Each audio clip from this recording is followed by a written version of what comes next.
go? Yeah, I can see that. Brilliant. All right. So I am recording most of this event, so just be aware of that, just so that we can reuse bits of it and people who've been unable to make it can catch up.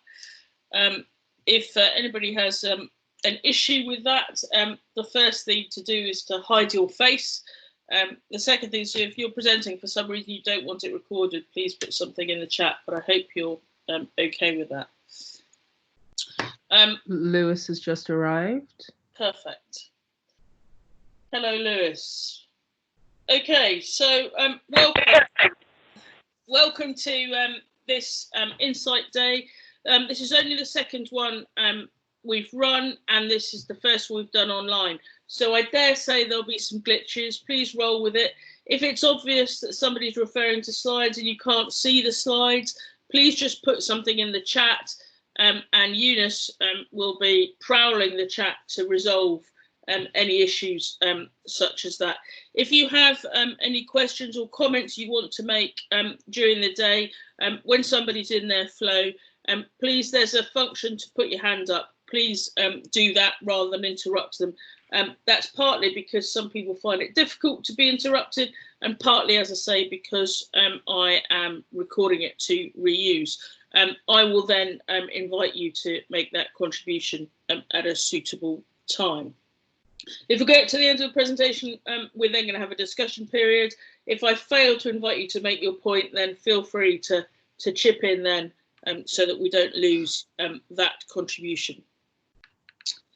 Okay, so what I want to start with is just some general points about land-based careers and how that applies so very well to the military community. And this is a mnemonic.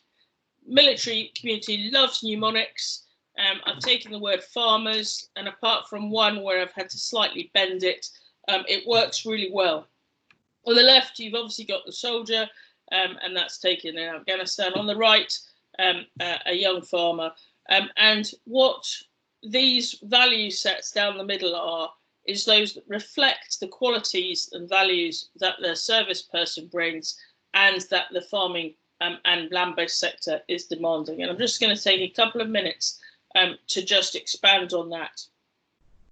And the reason for that is twofold. It's to press home in the agricultural and land-based sector that these are the skills that the military community are bringing. But it's also as an aid memoir and an aid to the military folk who are looking for the next career, to just remind them what are these fantastic qualities that we have that are built into us in our military careers, that are in demand and that we can offer as we make that transition into our follow-on career. So I'll just run through them. So F is for formable. That's the one I've bent slightly. Military community might prefer trainable, but formable, this relates to the ability and the intention to learn and every new appointment. As military people, we've changed jobs often more frequently than every 2 years, and sometimes those change of jobs are very, very dramatic. And we turn up and we expect to be delivering within a few days, and certainly within a couple of weeks. So we turn up ready to learn. We've probably done a lot of prep beforehand in order to deliver. In some cases, in civilian life, you're really not allowed to start delivering for several months, which actually is a frustration to the ex-military person. They're formable. Military folk, we turn up and we change and adopt the new ways of working.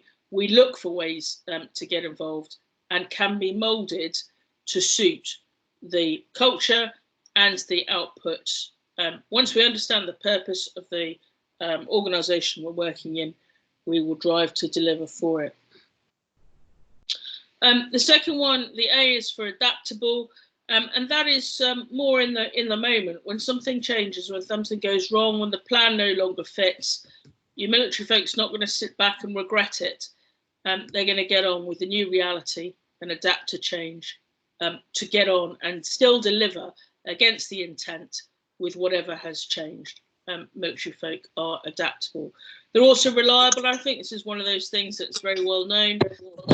If something is going to be, something has to be delivered and ex-military person says they're going to deliver it, they'll deliver it. And if they can't deliver it, they'll communicate and explain why or what resource they need or what has changed. But they'll find a way to deliver. They are reliable. And linked to that is meticulous. Also in the military community, attention to detail, looking at exactly what is required and checking and delivering against every detail, looking for the second order effect, and being very, very clear that every detail is covered off. And that is something that is absolutely built into the military community. And with it comes a level of energy. E is for energetic, and perhaps the second of my list that perhaps is publicly acknowledged and well known. Military folk will tend to be fit, not necessarily always the case, but will tend to be physically fit and will tend to be mentally fit and bring all that energy to whatever they were doing, whatever we are doing. That sense of purpose and delivering with lots of effort against it. Prepared to work the hours if that's required, and at tempo. In the same way, they're robust. R is for robust, whether that's working outside in all weathers, and also being mentally robust. If something changes or there's a knockback, military folk will get up and go again. And if they find themselves slightly confused, will tend to find the resources to come back. And one of the most reassuring examples of that actually is the veteran community that exists that really does support people when they're finding things difficult. So there is a real community to go to get a bit of support when things are difficult, and that contributes to that robustness. And finally, the S is for selfless, delivering for the team. And in fact, one of the disadvantages that veterans talk about when they're going through their transition into civilian employment is how difficult it is to talk about what they themselves as an individual have achieved, because they're so used to considering results in terms of the team. So that's what I offer as transferable values. The greatest asset any military veteran has in the jobs market is clearly themselves. And this is as good a list as any I've found of the things that make up the military folk, particularly applicable to the land-based sector. So with that background in mind, this is what we're going through today. There's a copy of the programme pinned in the chat if you want to download it. If you don't have that, it's also available on the website. But in sessions, this is where we are. So we're over on the left at the moment in the welcome area. We've done a quick look at the land-based careers in terms of the value structure. We're going to come back to what actually is a land-based career in summary right at the end. But what, of course, we're going to do as we go through this programme is look at various examples of land-based careers and opportunities. And that's what the day is about. So each of these sessions is 1 or 2 presentations with a 10-minute discussion. And those are intended to provide a window on different aspects of land-based careers. And it's my hope that that will inspire and inform attendees of where they might fit into a land-based career. And of course, there'll be the percentage who spend the whole day looking at this and going, this is just not for me. Well, that's fine. Better to find that out now. But to those people, I'd say, have a look and see if you can't get a work attachment, because, as many of the speakers will say, once you get a window into somewhere, you can find something, perhaps not exactly the role you thought you were going to go to, but there's such a variety of work there. And the greatest selling point about the land-based career is, of course, the environment that you have the privilege to work in. So we're going to start with success stories. We've got Lewis, who is here, and we're going to do a short interview very soon.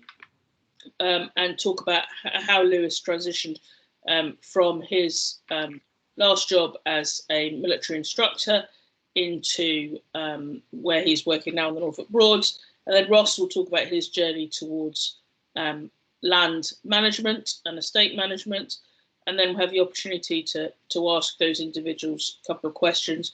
We'll then move into agriculture, where we've got 2 different presentations, though by coincidence, both are cattle farmers. They have migrated, while still very much keeping with the cattle, to doing 2 complementary roles over their careers.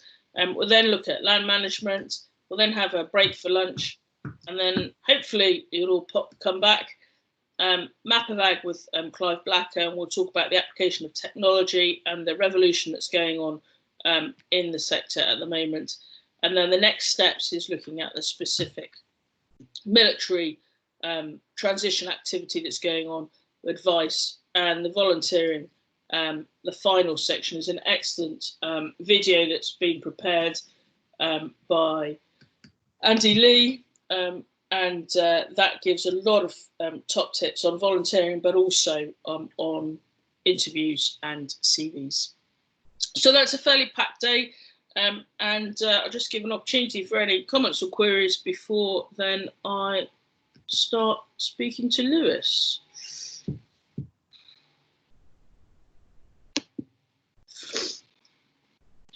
Okay.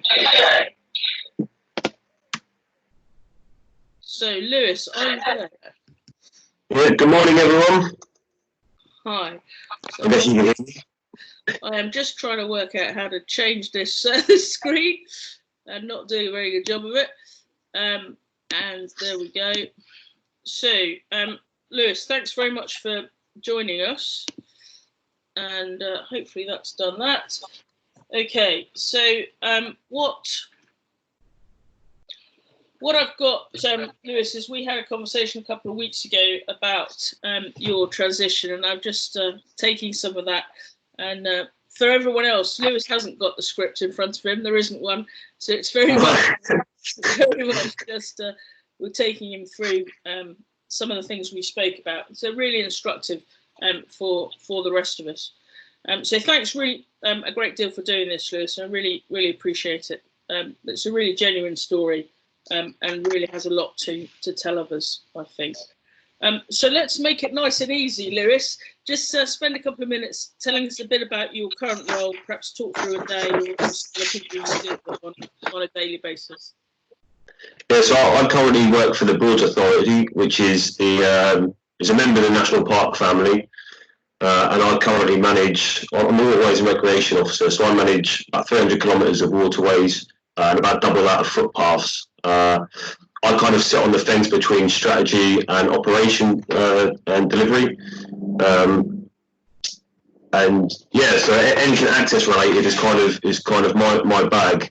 I'm quite unique in that I sit in a role. I don't have necessarily a line manager, and I don't have a team, so it's just me. And I'm a bit of a face of the company as well. So a lot of the local parish councils or complaints and stuff that come through to me, and I take on their queries or problems, and I try and deliver them into projects to improve access within the Broads. Brilliant. Okay, and okay, so I'm sure people might have some more queries about that, but let's look at the process of getting there. So when you were looking to leave the army and you decided as a family to settle back in Norfolk, you weren't looking specifically to go and work on the Broads. So just talk a little bit about your thought process back then at the beginning of the transition story. Yeah, so originally I signed off and I had absolutely no idea what I wanted to do. And I attended one of these CTP events and then decided to go into project management, which is kind of what we all kind of do in the army anyway. So it seemed like an obvious choice. And I decided when I was sitting in a wood block freezing cold that I didn't want to work outdoors anymore, and I was adamant I want to be in an office, and that was kind of the environment that I needed to be in. So I went and did the APM project management course, and yeah, and I headed down that route, and like I said, I didn't even think or consider anything outdoors. Okay, and so then you went looking for project management roles. Tell us how you got your first experience of what you thought was going to be your future life. Yeah, so originally I was just on LinkedIn like everyone else does, networking, and I actively was searching for companies within Norfolk or Norwich that potentially might have project management roles suitable. So I got chatting to a guy before I'd even left the army, before I'd left Catterick. And it was a renewable energy company, which is something that I thought is kind of the future, and I think I quite enjoy working for this company. So I'll start speaking to them. Had a couple of interviews over the phone, even though they didn't have a job going. They were going to create me a role, which was really good. And so I left the army on, say, the Monday, and I think the Thursday I had my first interview. Do we talk about that, Fiona? Or? Yeah, please. There's a lot to learn from that, actually. Yeah, so my first interview, it kind of went really well, but at the same time, there were a lot of negatives that I picked up on, or I thought about afterwards. Once I left the sort of interview, it was I went there and didn't really know what to expect, but I was quite confident that I'd get the job because, like I said, they'd already told me that they were going to create a role for me. So I got chatting to them, and it all seemed great for I'd say the first sort of 30 minutes, and then they started to talk about the current project manager they had. It was still quite a small company, and the lady who was interviewing me then spent 20 minutes telling me how bad the project manager is currently, how the mistakes that she's made, etc. And then she went on to the other guy in the team, the sales director, and a massive mistake that he had made and how bad he was, and etc. etc. So I started to get a bit of I wasn't too sure of the company then, because although I'd done the project management course, I know I had a lot to learn, and I didn't really want to go into a team where, if they were as bad as they were saying, probably not the best environment to go and learn. So then we started discussing salaries, and at which point the sort of conversation soured, because they didn't want to pay me like next to nothing, and they were kind of sort of suggesting that I would have to learn from this project manager. At which point I then turned around and said, well, you've just told me how bad she is. I don't really want to work underneath her. I think that I probably already can do a better job than her. So they asked me to go away and think about it, and then when I was away thinking about it, they were telling me, they sent me some emails saying, you've got no experience in computers, you can't do this, you can't do that, etc., etc. You need to look into this. I think you should accept this role. And so I just turned around and I rang her up and I said, look, this role isn't for me. I don't want to take the job, which was quite a bold step at the time. So when you then did that, which, as you say, is a bold step, looking back on it, do you still think that was the right decision? Well, now in the role I'm in, I think 100% it was the right decision. But there was definitely a time coming towards the end of my resettlement where I thought, have I made a massive mistake here, and should I have taken that job? But like I say, it worked out in the end for me. So you rejected that for good reasons you've explained. So then, what happened in the next few weeks and months as the final paid day loomed ever larger? Yeah, so because I had that interview in the first week of leaving, I was fairly confident that I can't remember how many months. I had about 4 months of resettlement leave, so I was fairly confident that I'd find something then. So I decided that I was going to take a month off, and I wasn't even going to look into resettlement or finding a job or anything. I was actually going to try and enjoy some of the time, because I felt like I'd earned this sort of gardening leave after all the sort of work that I'd done over the years. So I took a month off, and I paid no attention. I didn't look for any job. I didn't work on a CV. I did absolutely nothing. And then I decided to then start writing. So that month went by, and then I decided to start emailing companies, local companies, just to see if they had anything going. And funny enough, I did the same again. So a company that almost directly over the road from me on the airport industrial estate. It was an oil and gas company. I messaged them to say, have they got any project management roles, and could I come and do a bit of work experience? I got invited down to an interview, and the guy was ex-military as well, actually. He was an ex-engineer officer. So it wasn't really an interview. He just said, yeah, happy for you to come and work for us. We'll do a 2-week internship. As long as everything goes well, then basically we'll give you a job. So I don't know, it must have been a couple of weeks later. I then went and started working there. And day one, to be honest, I absolutely hated it. I really didn't like the office environment. It was every single person had their own job. They had headphones in and they were working at their stations. There was no interaction with each other. And I was kind of left to get on with it, which would be fine, but I had no experience of oil and gas, engineering, pipes, any of that sort of stuff. So I was having to sort of sit there and learn quite quickly what it is that they even did on my own, and then to try and start delivering some of these projects, which, from what you talk about for your transferable skills, is in the military, we can pick that up fairly quickly. So as you say, in a couple of days' time, I was on my feet and I was running, and I was delivering projects right away, to be honest. And it wasn't too difficult. But like I say, I really didn't enjoy it, and I did. In total, I did 3 weeks. I did my first couple of weeks, at which point they offered me a job, and I actually said, "Can I just work another week, unpaid?" Because I was still in my resettlement. I just want to give it one more week, just to see, because I was still finding my feet and I was still learning and I was getting more involved with it. So I did my 3rd week, and at the end they asked me to deliver a presentation on everything that I'd done, which I did. And then I actually turned around in the sort of meeting then and said, again, this isn't for me. I thanked them for the opportunity. I'd actually learned loads. I'd learned a lot of project management skills that I applied to my role now, but I didn't want to work in that environment. So I decided to turn the offer down. So when you look back on that experience, I mean, you knew straight away that this wasn't an environment you wanted to work on, but you then said you did take a lot from it, and you obviously stuck with it, even though you kind of almost decided not to. So what are the things in terms of your project management you brought from being a junior NCO in the army that you've been able to apply in that role, even though you ultimately didn't pursue it?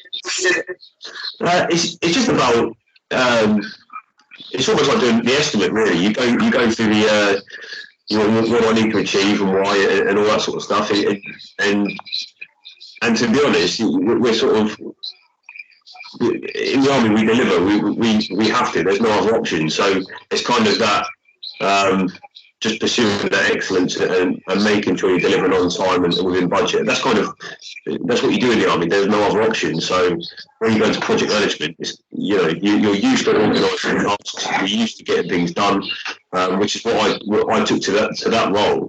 But what I didn't necessarily have was some of the sort of organisational skills on the computer, how you can lay things out, how you can save files and where, and the sort of configuration management. And also just a few little sort of hints and tips that I picked up that I say I take it into my role now, because the place I'm at, there was no real sort of project management formality there, even though they were delivering projects. So I've kind of taken it, even though within 3 weeks, I've sort of taken from my experience there what I learned and sort of, and we've kind of adopted it here at the Boards Authority now. So that's kind of what I've sort of transferred across. I would say that experience was vital, because if I didn't do that, I would ultimately have gone for a job at the end of my resettlement, something like this, and I'd hate it, to be honest. And I imagine if I'd have stayed there for 6-7 months, I'd probably be back in the army now. Yeah. I mean, it's really good of that former army officer to give you that opportunity. But not quite the way he was expecting. So then tell us the story about how you got from that place to the role you're in now. Yeah, so at that time I I was very sort of narrow-minded in that I was going to go into project management. It was going to be an office, and that was what I was looking at. And after that experience, this would have been, I think, July time, and my final day was sort of mid-August. So I was starting to get to a point where I had about a month or so left, and I really needed to find a job. And so I then decided, well, maybe I should branch out and start looking at other opportunities in my area that I hadn't necessarily thought about, because to date, all I've looked at was project management. Kind of, as I mentioned before, in the background, I sort of I thought, well, I can go into construction. I qualified as a carpenter before I joined the army. That was kind of my background doing that. So I felt fairly confident that I could wait it out for a bit, but at the same time to find something my search.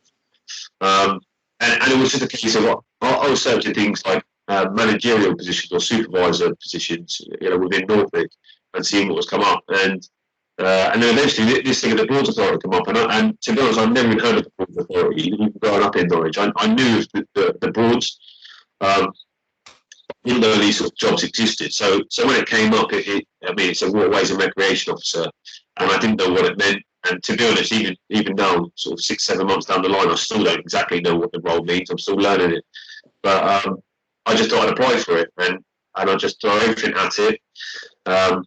And it was actually the first, because I wanted it, it was the first interview that I really prepped for. So beforehand, I just kind of went into it and just spoke honestly and just sort of saw how it went. Whereas this interview, I really, really prepped. And yeah, so I went into, I was reading up on some of the strategic documents they'd had in the past that had been written. Some of the stuff that was linked to this job that I could see online that was linked to the job. So I kind of had a rough understanding. The funniest thing is, the whole job is around what they call the navigation. And for those who don't know, the navigation is to do with boating. I didn't know this when I went for the job. So when they asked me what my experience in navigation was, I went on to tell them about how I've been instructing navigating for years, and with a map and compass I could get you anywhere, which they must have had a good laugh about afterwards, because it had nothing to do with the job at all. But I have found it useful for the map and compass still. But yeah, so it goes to show that you can kind of, I wouldn't say blag your way into a job, but it's your approach and your manner and what you're kind of getting across to them. Is they see, most employers will see through and actually, they pick the right person for the job, regardless of what you or what you really have with your experience. I often think that one of the most important things about going to an interview is obviously demonstrating your real person and your character, and that often comes from confidence, and that of course comes from preparation and understanding. So you said that this was the first job you'd really prepared for properly. Can you give people an idea of what sort of preparation you did, please? Yeah, so like I say, it was just a case of I researched what the role was, or as best I could, and so I looked into what the Boards Authority was, what they did, what they delivered, and then I went through all of the strategic documents and some of their statutory duties that they had to perform, so that I would have a rough understanding, at least, as to if they were going to ask me a question of how I would deliver something, I could look at or use examples that they've done in the past and relate them to sort of my experiences and how I've done them within the army. And the biggest thing, and I think it comes down to the confidence thing, is one of the biggest roles or the biggest points that they wanted for someone to fill this role was someone who'd be able to go into a parish council, and these parish councils, they generally give a lot of abuse to the Boards Authority or like district councils, whatever, because there's something wrong that they're not happy with, and they want to see improvements, and they want to see improvements now. So they needed someone who could be able to go in there, talk to them, sort of diffuse the situation a little bit, and explain why, and just kind of and get the point across, but also be able to take the abuse that you're ultimately going to get. So I think that was probably one of the key things why they thought, actually, yeah, this guy's been to Afghan, he's spoken to the Taliban, and he's managed to to come away all right. So maybe the locals of Norfolk won't be too difficult for them. So, have you met many Taliban in the Norfolk Broads? I haven't. I've met a few English Taliban. There was an Afghan one, funny enough. But. Brilliant, thank you. What so when you're as you go through this role, you told me that alongside you, both within the Broads and elsewhere, you can see lots of other roles that are just, from your perspective, tailor-made for former colleagues, ex-military. Perhaps you can give an idea of some of those roles. Yeah, I mean, it's quite strange. Once you're within a local authority, you kind of get job adverts up that don't get advertised anywhere else. I don't know why they keep it within themselves. But that's also things like Norfolk Wildlife Trust and Suffolk Wildlife Trust and all these various groups. They advertise within the internal community first. So, for example, a couple of months ago, there was a job at Norfolk Wildlife Trust. And it would be absolutely ideal for someone who's just been an instructor, because they were looking for someone to deliver education to sort of school and community groups. They didn't necessarily want a teacher. They just want someone with some sort of experience in instructing. But it also was a public engagement thing.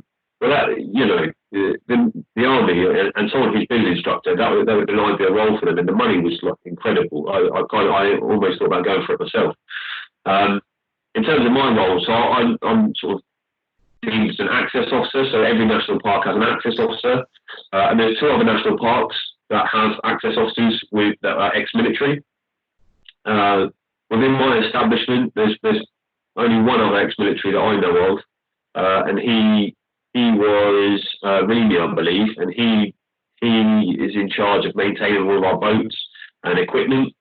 But then you have the ranger roles, and I think the ranger role is the most suitable role for any sort of transitioning military personnel, because you're out and about, you're active, it could be, I mean, in the Broads Authority, so one day you could be out on a boat all day, just meeting and greeting people and helping them if they get stuck on their boat.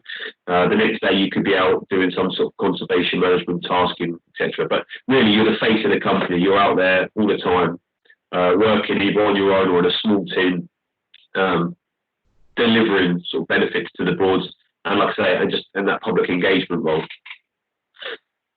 Perfect. So where should people look? How do they find these hidden roles? Yeah, so if you, I would look at the national parks, just on the website, National Park Families, and go through them, because they're dotted all across the country. You've also got the area, just a name for a smaller national park, but again, there are loads of them, and they all employ rangers. You've then got things like the National Trusts. You have, and then your local wildlife trusts, so charitable organisations.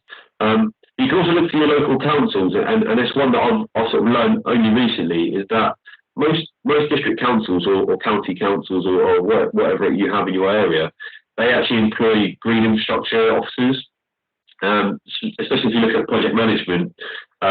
So you get the opportunity to kind of do what I'm doing, in that you're delivering projects, but you're out and about in the field. You're actually going out, you're looking at the green spaces that you manage and you run, and then obviously, and then you're planning improvements for them. And there are hundreds of these jobs out there, but you have to go direct to the websites, I think, to find them. I've not seen much on, websites like Reed and these sort of recruitment companies. I've not seen much advertise it in there from the district council. So if you're interested in that sort of thing, what I would do is I would look at what your local district councils are, see what jobs they've got going, and then if not, look at environmental charities nearby, look what they've got going, and then obviously National Trust, Natural England, them sort of things. And I guarantee you'll find at least one role nearby to you suitable for what you're looking for. It's like so much in life. It's what and who you know, isn't it, to get close to what you want. So when you look back over that period and that transition has got you somewhere where you're clearly thoroughly enjoying your role. What would you change, or if you wouldn't change much, what's the key advice you'd give to others? I wouldn't change much, because ultimately it's got me to where I was, or where I am now. Sorry, and if I did anything differently, if I'd have taken a job earlier, or if I'd prepared for a job better earlier, I'd be in a different role now than what I am. Now, I would say the key thing is to actually, rather than look at what you think you're good at or what you think you would like to do, actually assess your personality and what you really like. And for me, I like being outdoors. As much as I thought when I sat in that wood block in Otterburn freezing and I thought I never want to be outdoors again, deep down it's embedded in me that I need to be outdoors and I like the outdoors. And sitting in an office 24/7, or not 24/7, but all week, it just doesn't suit me. And I think when you actually really stop and you think about actually doing that, and if you're not sure, and you go and like I say, do a work experience to see it, then you'll start to discover the real sort of jobs that you actually might like to do, or you might want to do. So yeah, that's the only thing I would change is not necessarily look at what I think would be good and what would earn me a lot of money. It would be from the start, look at my personality, what I would actually enjoy, and then go for that. Because when you enjoy your job, it's no longer really work, is it? And it's kind of why we all joined the military, I imagine, is because we went for something that we want to do rather than something that we thought was going to pay well. Brilliant. That's really, really powerful. I'm just going to give anyone else who's got any questions or comments the opportunity to have a go at you themselves if they wish to. Eunice, have we got anyone who's asking queries, or anybody wants to unmute themselves and ask a question or make a comment? Now's the opportunity.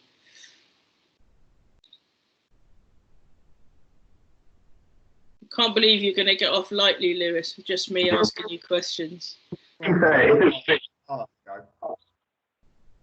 Okay, Will, crack on. Will, you're on.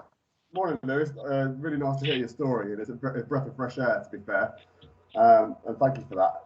One of the things that you were just chatting about, and I'm interested to know how you dealt with it, was the rejection, because it was something that nobody really prepared me for, and how detrimental it was to the happiness when I got that first knockback from a job that you're really after.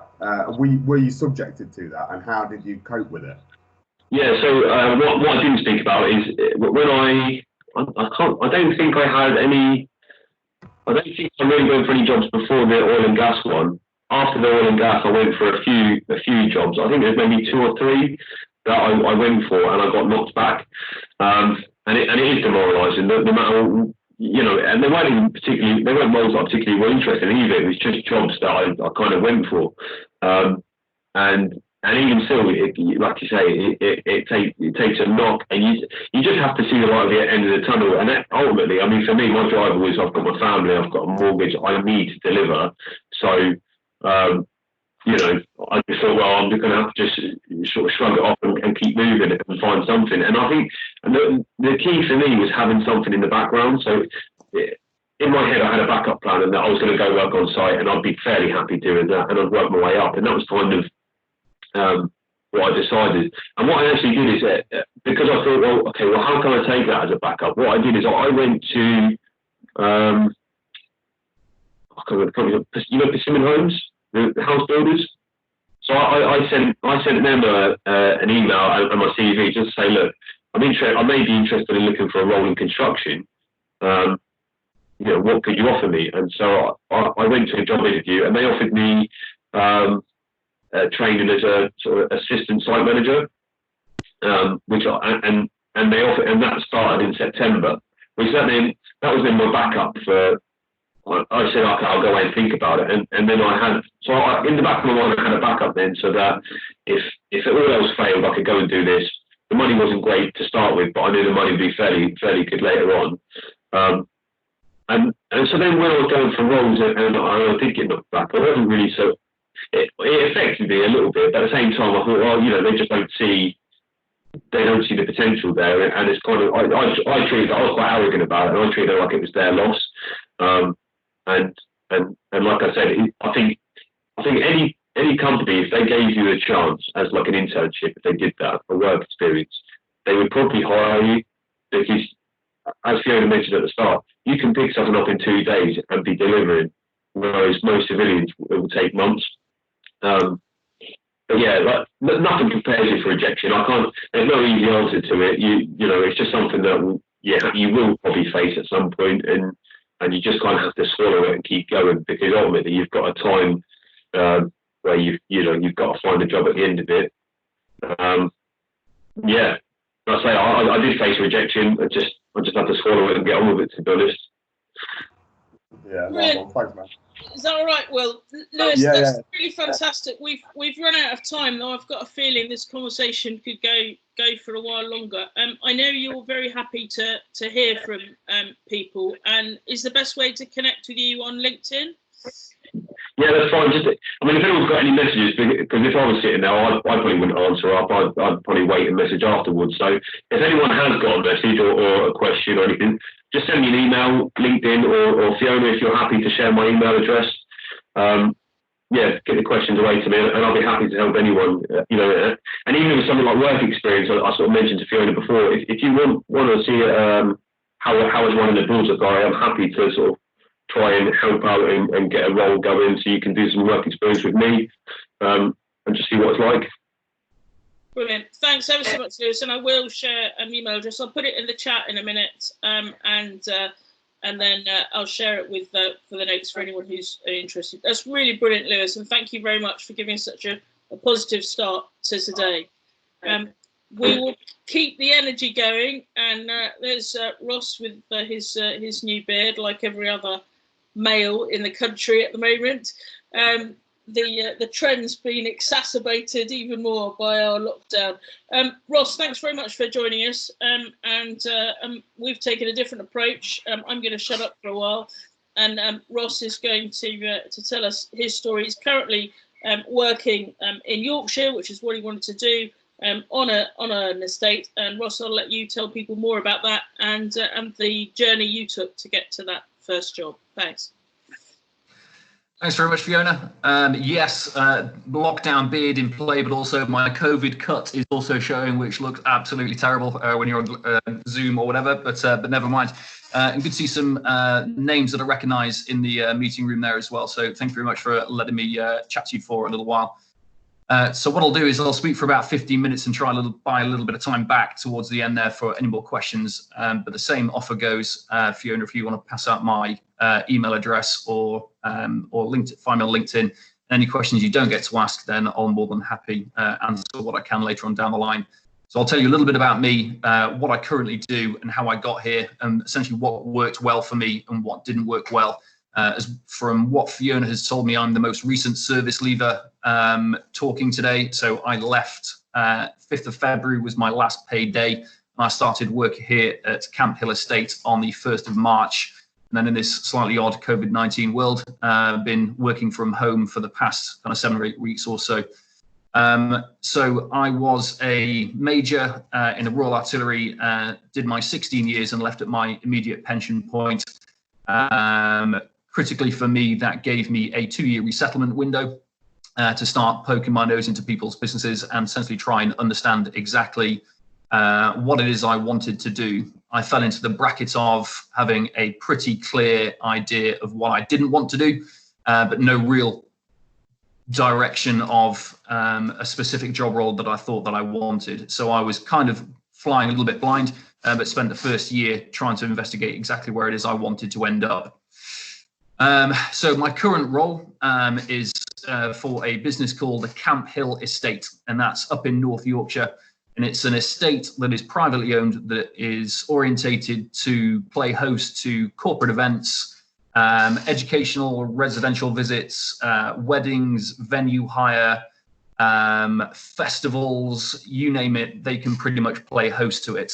And I am essentially a kind of a mix of the estate manager as well as their head of events. So I do all their kind of booking of groups that come here. I get them kind of quoted. I give them the right information. I bring them around on recce's. Essentially, I get their foot in the door.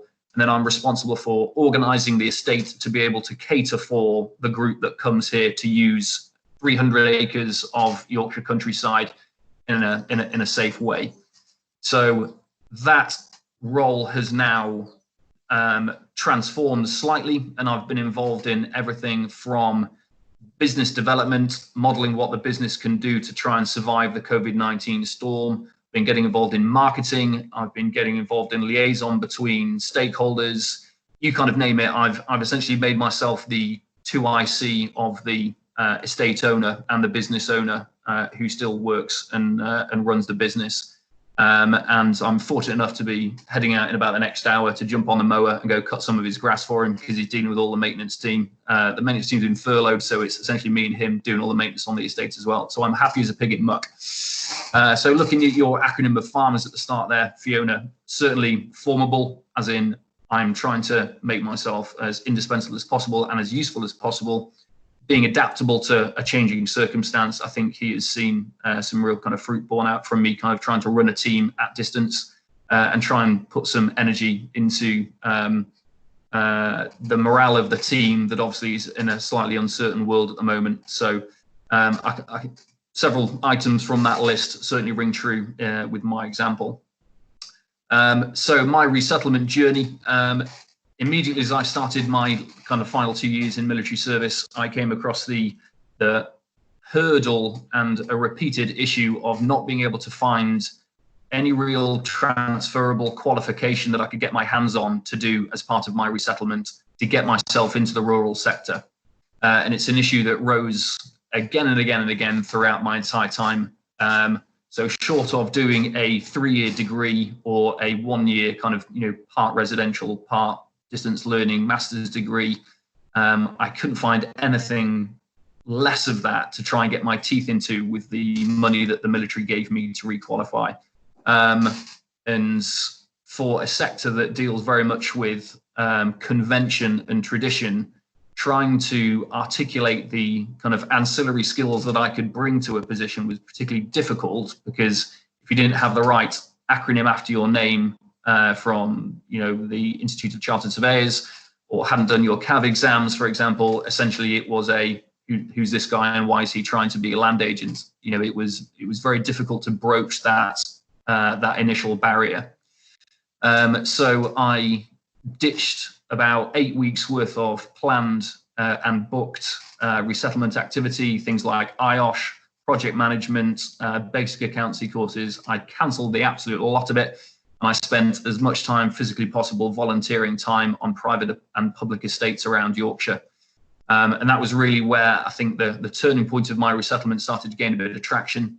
And I spent about 7 weeks working for estate managers around the region. That allowed me to do several things, but largely and critically, it allowed me to network from within the network. So within the kind of inner circle that I was trying to get into, it allowed me to understand the issues that are really affecting the sector from the coalface. And it's surprising, what information you can glean from, the maintenance team that are working in the yard, or the gamekeeper that's been on the estate for 20 years, or the PA to the owner, all these little issues and little nuggets that you're never going to pick up, through the news or through various websites. You can pick people's brains and at the same time get your name known around various circles in the right areas. So that worked really well for me. What I wasn't able to do was really volunteer large chunks or routine time at like the weekends or in evenings for places like the National Trust, which would have been useful. But at some point, the realities of I was in my subunit command tour, a wife and a kids, something had to give. So I felt like I was doing the best I could with the time that I had and being as proactive as physically possible. So how I really ended up in my current role was largely through networking. I was put in touch with my current boss through a friend of a friend of a friend of my old boss. And I came up here to Camp Hill for a coffee, picked his brains, did a little bit of research on the estate and things that were currently affecting the hospitality sector. and kind of gone on well, and left that day happy that there was another rung in my kind of network and another connection to try and lever in the future, but knew there was no roles available on the estate in the short term. As it happened, about 3 weeks later, my predecessor handed her notice in, and Robert Ropner, my boss, gave me a bell and said, a position might have come up. Would you like to come up and have a bit of a chat about it and find out a little bit more about the job? And this was before the role was advertised, or several weeks before the role was going to be advertised. So when you think back to the question, I think Fiona highlighted there about the hidden jobs market, I think you're told in your career transition workshop that the hidden job market is about 70% and what is advertised is about 30%. I think that is disproportionately higher in the rural sector. I think you're about 15 to 20% advertised and the rest is hidden and doesn't come onto the market and is sorted out between who you know. So really the key for me to try and break into the sector was to get to know as many people as physically possible as part of your networking drive. And the only way you're going to do that is by really going as far afield as you feel is practicable and using your time as best you can to network like a man possessed. Also, at the same time as I accepted the job here at the Camp Hill Estate, I turned down a job on another public estate, and the other job that I turned down was actually for one of the places I'd done work experience for. So that work experience, I think, helped in a lot of different facets to really speed up the rate at which I was kind of starting to get a feel for positions and roles coming out there that weren't being advertised through the normal channels. And really, it wasn't until I was doing a lot of networking, but was towards the end of my paid service, I started to feel like I wasn't getting a huge amount of job offers before I landed my current role. I was thinking, God, I'm doing all this networking. I'm working really hard. I'm meeting people around the place, and I haven't been offered any jobs yet. And it wasn't really until I put my finger on the purpose of networking that I took a bit of pressure off myself and really started to understand what it is I was trying to achieve by networking. And if you can hold this kind of thought in your mind every time you go for a coffee with someone or every time you have a phone call with someone, the purpose of your networking, yes, is to broaden your network and improve the amount of connections you have. But having 1,000 people on LinkedIn as a connection isn't going to get you a job. The real purpose of networking is to get someone to like you. I'll let that sink in for a split second. The purpose of networking is to get someone to like you. Because if they don't, or they think you're a complete douche, it doesn't matter how many chats you have with people, your name isn't going to leave their in tray, because in them recommending you to one of their friends, it's like them putting their signature to you. It's like them putting their own personal seal on you to say, I've met this guy, I think he's a good bloke, it might be worth a chat, see how it goes. If they don't like you or get a good feel for you, that's not going to happen, no matter how well your networking goes. So really, every time I went for a coffee, I made sure I bought them coffee first and foremost, because I'm taking time out of their day. I followed up with a text or a message afterwards to thank them for their time. And the amount of occasions I got feedback from off the back of that to say, Ross, really glad to meet you for a coffee. I can see that you're a good bloke who's interested in following such and such. Now that I've met you, I'm happy to put you in touch with the following people. And that critical bit, now that I have met you, I am happy to put you in touch with people, is really the crux of what you should go about trying to achieve from your networking. So if you can go on a bit of a charm offensive and do a bit of groundwork behind the people that you're meeting and show a bit of willing and come across as a nice guy, I think that's half the battle.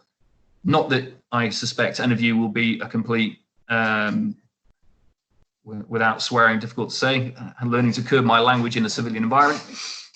But if you come across as a good bloke, they're essentially going to back you. And I think that's where critically you can take a bit of pressure off yourself and not be angling for a job every time you go to meet someone, because no one's going to offer you a job on the first meeting. So if you can keep that in your mind, I think you're halfway there.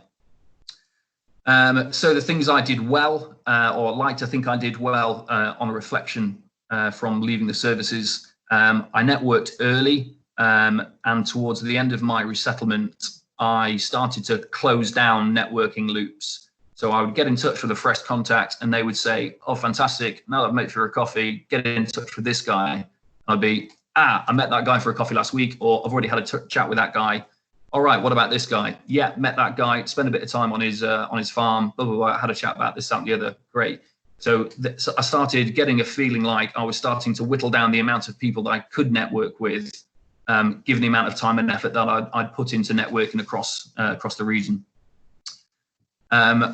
I think inevitably in the military, I think we are all people persons, if you like. You know, we get on well with, you know, the general population, but also remember to be humble. I learned a huge amount from, you know, farm hands or assistant gamekeepers, whatever it might be. There's a huge amount to learn out there. And if you can be humble and accept that fact that you have a lot to learn, but also a lot to bring with you, and not wade into the job like you think you know it all, I think that would pay dividends in the end. For those that are trying to leverage LinkedIn, don't just be a passenger on LinkedIn.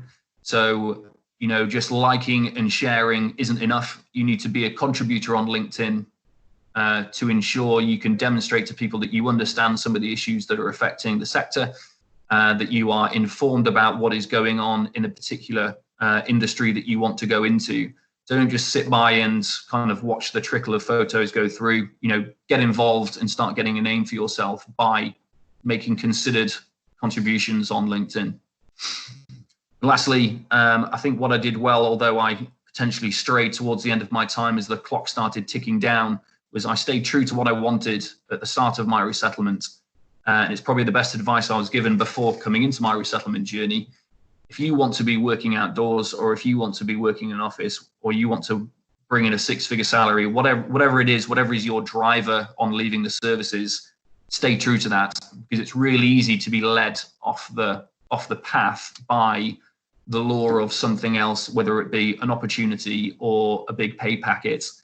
And I was in relatively kind of far down the path of talks with a telecoms company in Sheffield, for example, because I was in my last month and I hadn't been offered my job yet, and I was thinking, crap, this is really like crunch time of I'm not going to have a pay packet next month. So impressed a few directors down in Sheffield just with a bit of kind of a bit of research and no cuff too tough. And I'm sure I would have been perfectly miserable in Sheffield working 5 to 9, but driving a really nice car. And I'm extremely glad that I kind of stuck to my guns and held out for the right job, because as Lewis said, there's a lot to be said for being content in your role rather than miserable for the vast majority of your time, but getting paid well to be miserable. So stick to your guns, and whatever you're after, whatever your red lines are, stick with it. To finish on what I didn't do well, I probably didn't try hard enough to socially break into networking circles. So I could have done stuff like try and join a syndicate to go for a shoot. I could have volunteered time at weekends or in evenings with kind of local gamekeepers or whatever it kind of might be to try and improve my networking more routinely. But like I said, my home life, the balance for my home life was about right with the amount of kind of activity and effort I put in.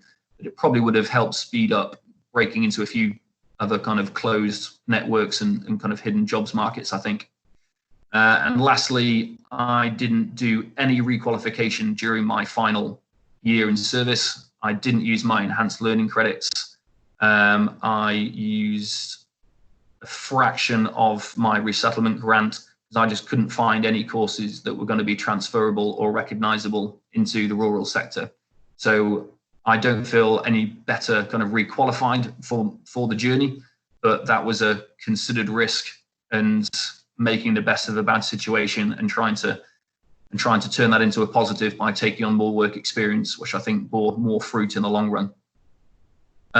So that's all I've got.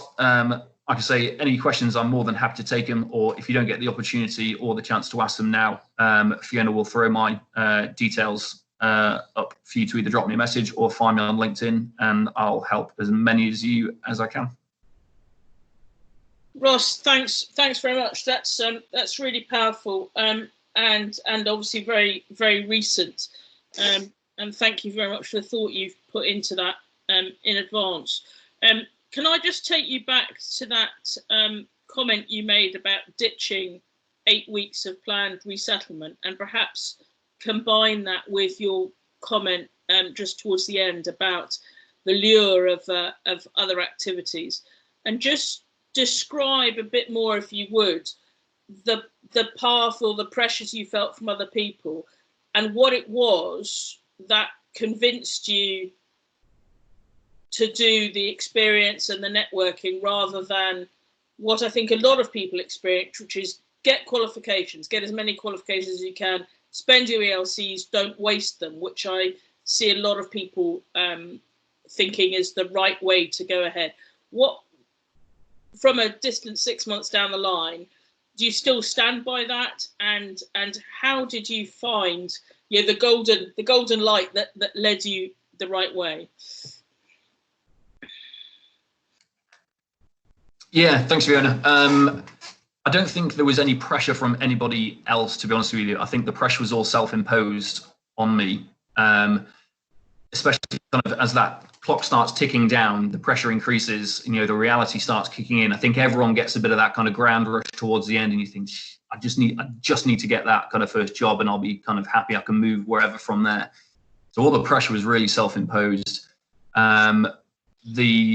The reason I ditched all my resettlement courses was talking to as many people in the industry as possible and using them as a bit of a sounding board to say, look, if I come to you in a year's time, what qualifications would you like me to have? I could have mental health resilience at work. I could be a first aider. I could do my IOSH. I could do this, that, and the other. And all the feedback I was getting was, that's brilliant. It shows willing, but it's not really what the conventional applicant would have. There's a very traditional route into, estate management and land management and becoming a land agent. And it's the same for certain other kind of jobs within the rural sector. But it was becoming more apparent that everyone was kind of dancing around the fact of, that's really nice to have, but I don't really care if you have IOSH. I care about your ability to do the job right now and how much training I might need to give you to get there.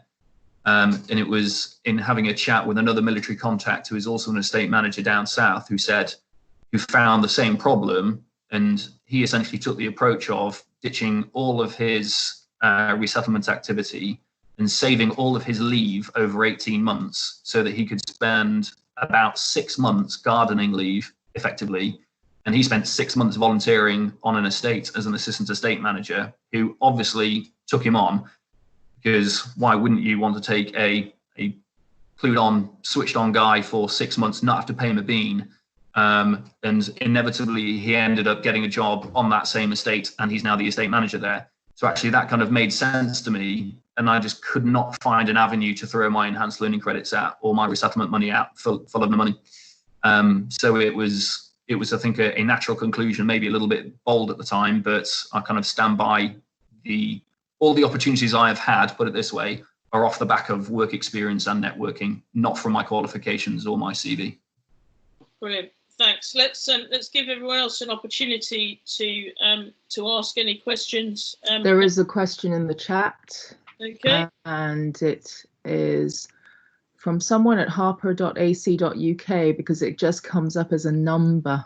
Okay, so apologies. Whoever that is, please ask the question. And the question is, I have found LinkedIn to be limited when it comes to the agricultural industry, especially finding farmers and landowners to engage with. The majority of my searching has agricultural service providers rather than the landowners themselves. Do you have any advice on how to best find these people on LinkedIn, or else where to start with the networking? It's Bruce Daniels. Thanks, Bruce. Cool, gotcha.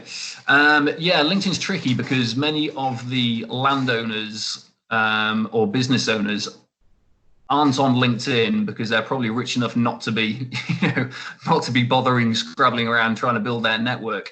And they have an established network of friends and landowners, and they all know each other anyway. So what's the purpose of LinkedIn for them? So landowners, yeah, hard to come by. Estate managers, slightly easier but not as active. Again, because all these groups are so kind of intertwined and know each other so well. So, for example, the estate managers of Yorkshire are on a residential estate managers WhatsApp group, and they talk to each other all the time. They know each other inside out, went to university together. So trying to tap into that, the only way you're going to do that is try and get face to face to them, and that's offer to come up and spend a bit of time with them, offer to come to them to go for a cup of coffee, or try and get an introduction from another angle. And actually the best, what opened up work experience for me was going to a director at Strutton Parker, who was just around the corner from my army base up here in Yorkshire. And I sent him an email out of the blue and said, I'm around the corner, I'm resettling, I'm looking at coming out, I've got a few questions about becoming a land agent, do you mind if I come for a coffee? And he then put me in touch with 2 or 3 estate managers in the area who he knew and said, would you mind entertaining another coffee? And I just followed that chain all the way through to essentially spending a bit of time of work experience at that estate. So it's difficult, and I feel your pain. It's trying to find that right link in the chain, whether it be direct on LinkedIn or kind of through an alternate angle. I think the military veteran network is actually quite a good way, because most people do go onto LinkedIn as they're leaving, and even if they're not active as they then get going with their career, whether it's through groups such as the ones I run or elsewhere, the military veteran network is quite strong and is very supportive. So people like Lewis, people like you, and there are many more. Hopefully we can build that up a bit. But once you get into, it's really important to do that networking through the military chain, which will then lead you on to others. I think we're going to have to press on because Carl has a question as well. Good morning. Is my mic working? Okay, nice one. Really interested in your idea of not pursuing the IOSH course because, as Fiona puts it, it would be wasting the ELCs rather than spending them. You can quite imagine, having now got into your role, if you're organising events, that actually you might need to be concerned about health and safety of the event and that sort of thing. How have you discovered the information that you need and done the learning that you need for the role in the absence of having done the qualification? Yeah, gotcha. So as it happens, the estate here has an operations manager that's responsible for all the health and safety on the site. And anything that we can't do in-house, for example, safety inspections for high ropes courses or zip lines, for example, come in and do the job for us. So it's not a requirement of this specific role, but also because my enhanced learning credits, I still have access to them. I said to my boss in the kind of semi-formal interview, if you need me to do anything in the future, there's potential I can still do it for you and get the military to pay for it. So it's not a requirement of the role yet, which is great. And there's nothing that I've encountered in the job role that I think, God, I wish I'd have done that course. In fact, aside from potential accountancy stuff, wrapping your head around business accounts and, VAT issues and kind of all the rest of it is I'm still kind of learning on the job. But again, we have an accountant here, so it's something that I'll work on as my own professional development. So there's nothing that I think, God, I really wish I'd have nailed that course during my resettlement journey here, as it happens. But during my resettlement journey, I wasn't expecting to end up in the hospitality sector, for want of a better word, but in a very, very rural setting. Thanks. There's some lots of good comments in the chat as well. Thanks to Louise for mentioning that other social media is really valid. There's a lot of WhatsApp groups that are growing up. Agri Business mainly on LinkedIn, she says, and other networks on different platforms. So clearly, once you get it in, you can build your network there. Jonty making a similar point on different channels. And obviously, we're in a difficult space now because getting the physical networking is obviously not really possible. Richard, do you want to ask your question?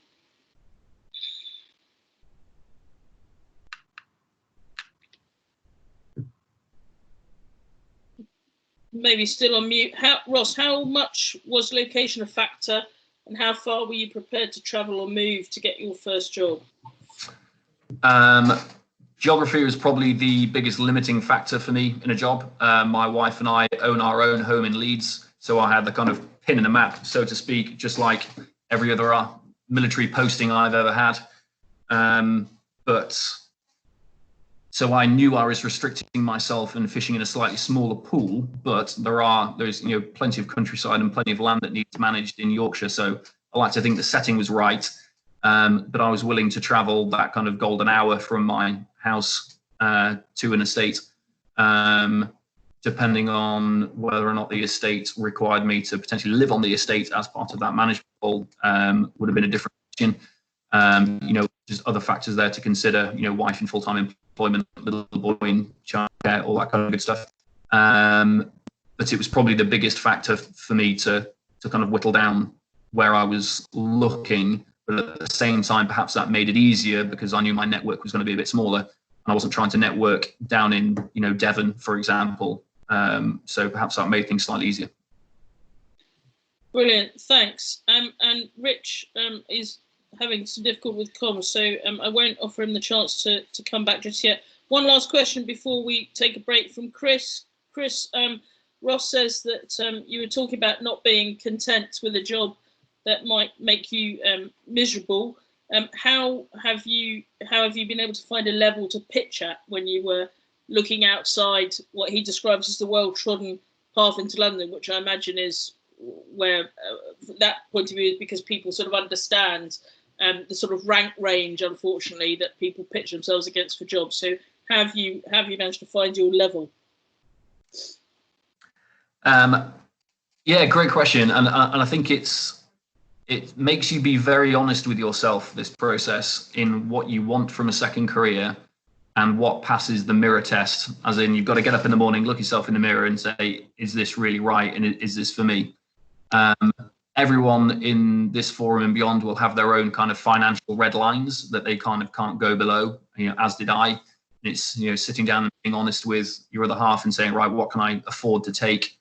And part of the reason that I turned down a job as an assistant estate manager was the wage was too low, and would have been kind of too long in getting to the right kind of level. So that's kind of part of the decision-making process.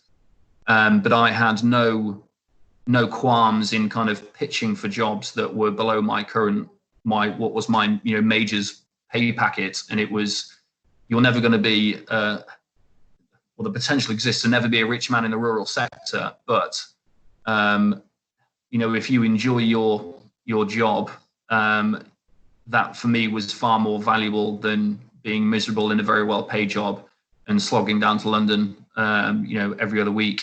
So you have to be honest with yourself what you want out of your job, and if it is a big salary, then expect to be down in London every other week, or doing that journey, or wearing that suit if that's what you want. But you have to be honest with yourself and honest with others as to what you really, really want from another career. Thanks, Ross. I'm keen to take a break, but there's just one more question from Leon.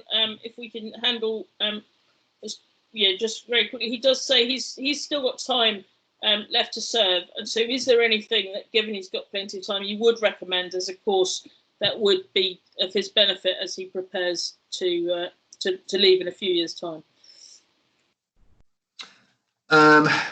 If you're talking years out, the potential exists to do, distance learning degrees that you can do, 1 year over 2 or 1 year over 3. The army paid for me to do a master's degree distance learning in, about 5 years prior to leaving. So there are ways to do the slightly bigger courses and qualifications out there if you've got enough time. But if you're in, kind of 1 to 2 years out, I think, as I said to the gentleman's question, I don't sit here now thinking, God, I really wish I'd have nailed that course during my resettlement. If anything, I wished I'd spent more time with other estate owners and other land managers around the region if I could have done.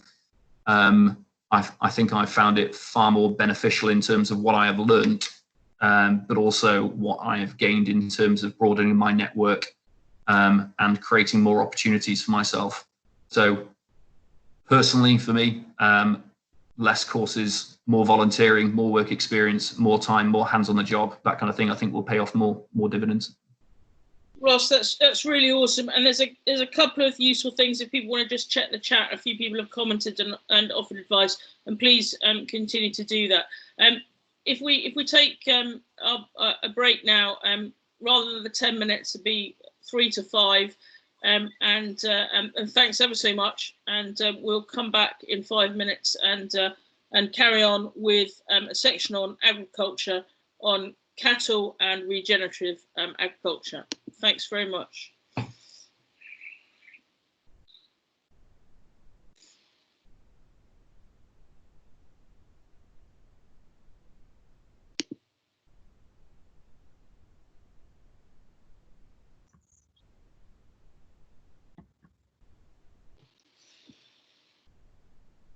Hugh.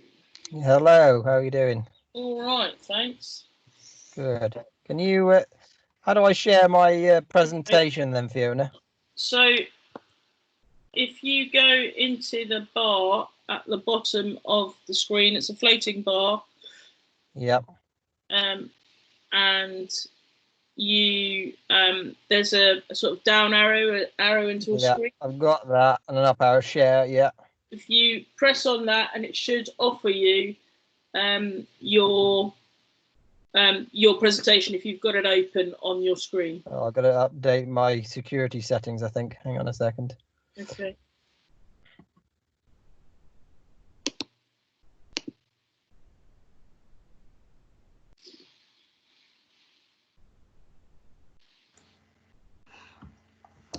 Can I just try mine, Fiona, while Hugh's doing that? Absolutely, absolutely. Go for it. Yeah, I'm struggling on this, Fiona. It won't let me. Enable. Can you see that now, there you Fiona? go. That's up. You just need to put the put it on full screen. There you go. That's Jonty. Yeah, can you see that? Yeah, I can see Jonty's.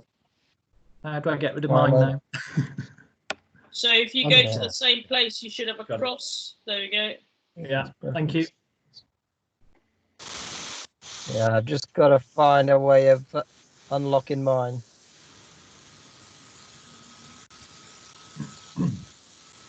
You can hear me all right though, Fiona, can you? Yeah, we can hear you, and I've got it stacked up behind. So if you can't work out how to do it, yeah, I just can trying to play work it out how for to you. do See this. that front Security, side. obviously.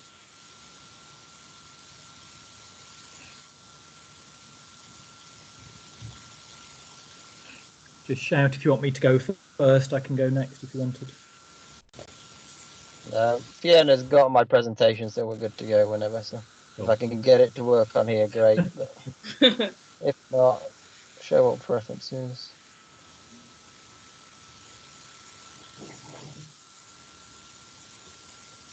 Just don't seem to allow me to change it for some reason.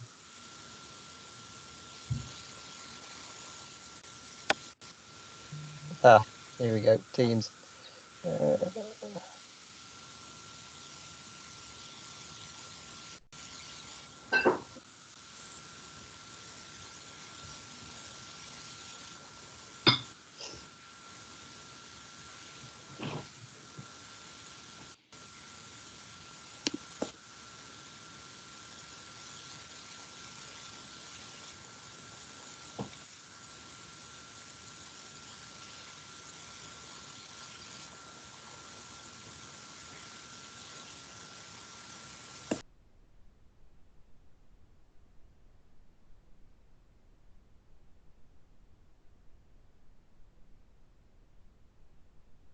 How you doing, Ross? Is it? Not Ross. Sorry, Hugh. Yeah, struggling. Can you put it up? Do you mind putting it up? I don't quite understand how to do it on here, so Yeah, no problem. probably easier that way. No problem at all. Here we go. You see that? I can see that. Yeah. All right. I'll just ask you to Yeah. click through when I say. Yeah. Okay. We'll give everyone a couple more minutes, and then Great. be good to go. All right. Yeah. Thank you.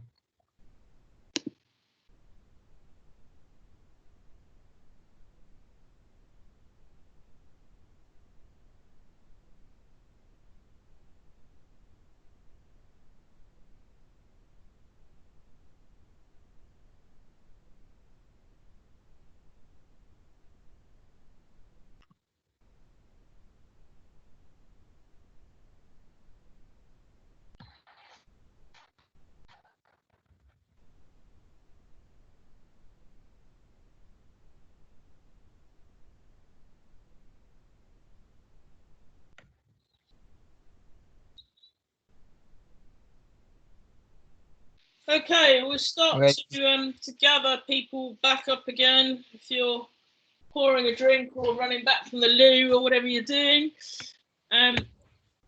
Hugh Pocock is going to talk to us shortly about cattle and a beautifully titled 20-minute presentation about conception to consumption. His broadband connection is atrocious because he lives on a farm at the end of a track. So he's currently in his van, borrowing his neighbour's more reliable broadband, which is the excuse for why I'm changing his slides for him. But actually, it's because, as we've discovered, he can't work out how to put them up on the screen himself. So, but I'm sure he's much more expert about cattle than he is about making teams work, as most of us are.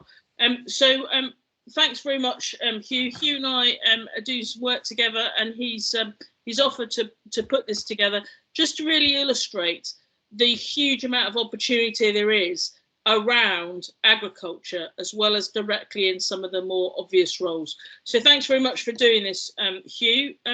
And here we go. Thank you, Fiona. It's very kind of you to invite me to talk today.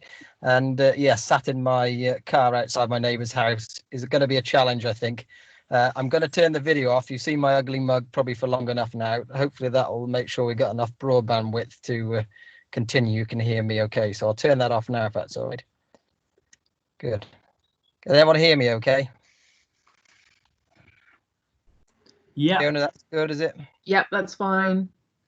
Brilliant. Thank you. Right, Fiona, if you could click the next slide, that would be great. So just a quick outline, guys. Oh, where's it all gone now? Seems to have disappeared, Fiona.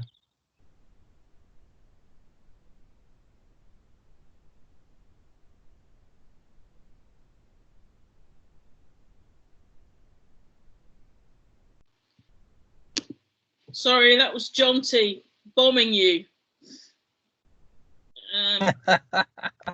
Here we go. It has disappeared. Hang on a minute. I thought I was the one who was struggling with technology. That was going very well. Hang on 2 secs while I just recover this.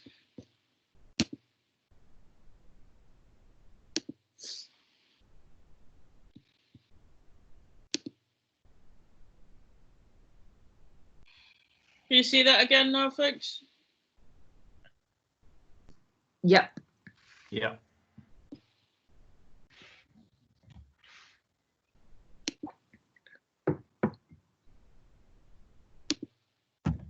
All right, I think you're good to go, Hugh.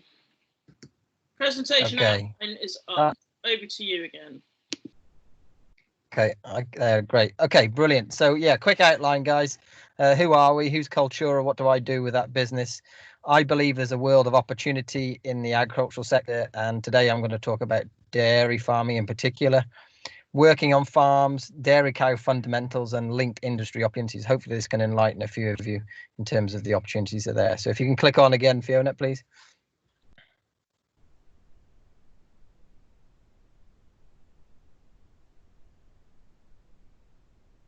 As I click forward, because I can't see the change. Cultura Recruitment. Could be my broadband now. Hello. Yeah, keep talking, Hugh. We got you. Okay, I can't see the next slide, so I'll have to guess. Which slide is it, Fiona? You and Tom looking amazing. Me and Tom. Okay, righto. Okay, Cultura Recruitment, just a quick overview, guys.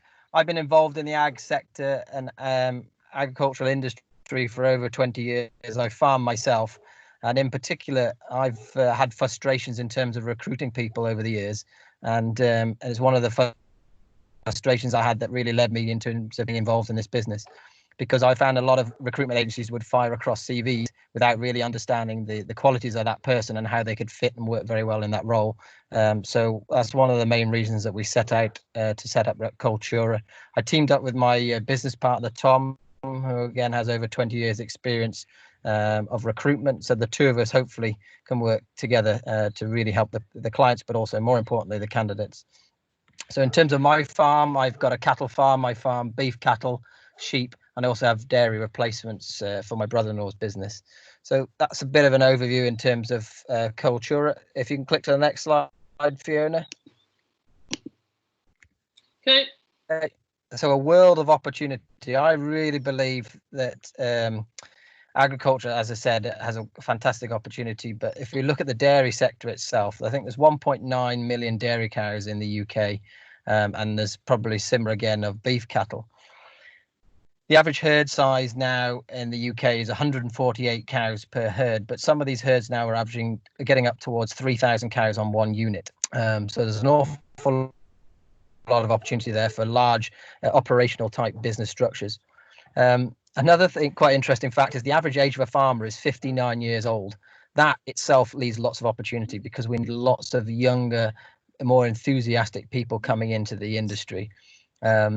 And when you also look at what goes into a dairy farm, for example, there's around 120 different businesses that provide products and services to a dairy farm, which I think is outstanding, but is also quite confusing for people. So what I'd like to try and do in this presentation is kind of give you an overview of the opportunities that are there within these 120 plus businesses. So if you could click to the next slide, please, Fiona. Yes. So working directly on a dairy farm, that itself is very fulfilling. There's an awful lot to do, and I've just listed a handful of things that could be done there. If you want to be out and about, you want to get dirty, enjoy working with livestock, then working directly with farm stock is a very enjoyable and role. So you can start as a herd manager within a dairy farm. So that's looking after the day-to-day operations. So I guess it's like an operations manager really of a whole herd. That includes milking, reproduction, veterinary work, vaccination, lots of planning, managing staff, maintenance, you name it. There's a lot of different roles within that.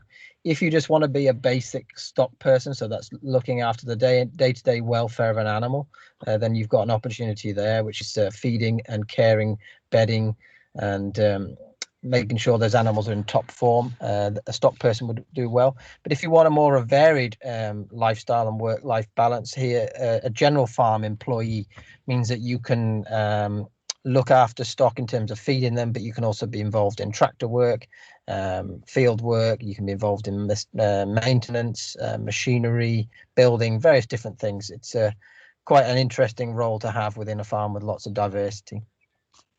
So next slide, please, Fiona. Yes. So on the next slide, we're going to be talking a little bit about the fundamentals of a cow. So a cow to produce milk has to have one calf a year, ideally. Sometimes it takes longer for that to get her pregnant, but a cow starts her whole life in terms of milk production at 2 years of age. And that's when the whole cycle of events can really start within a farm itself. A cow is pregnant, same as humans, for 9 months. And we base all of the day-to-day management of that cow around that cycle of pregnancy. Next slide, Fiona. Yep.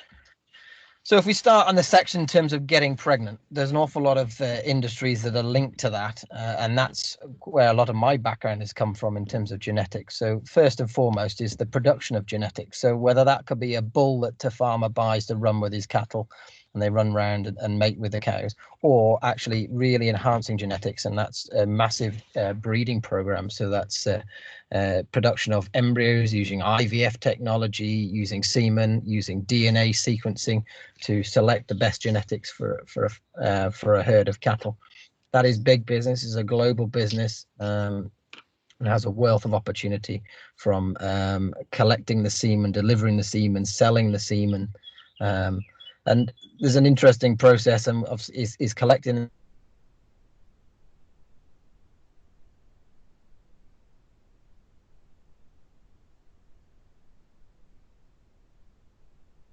Or forever, effectively.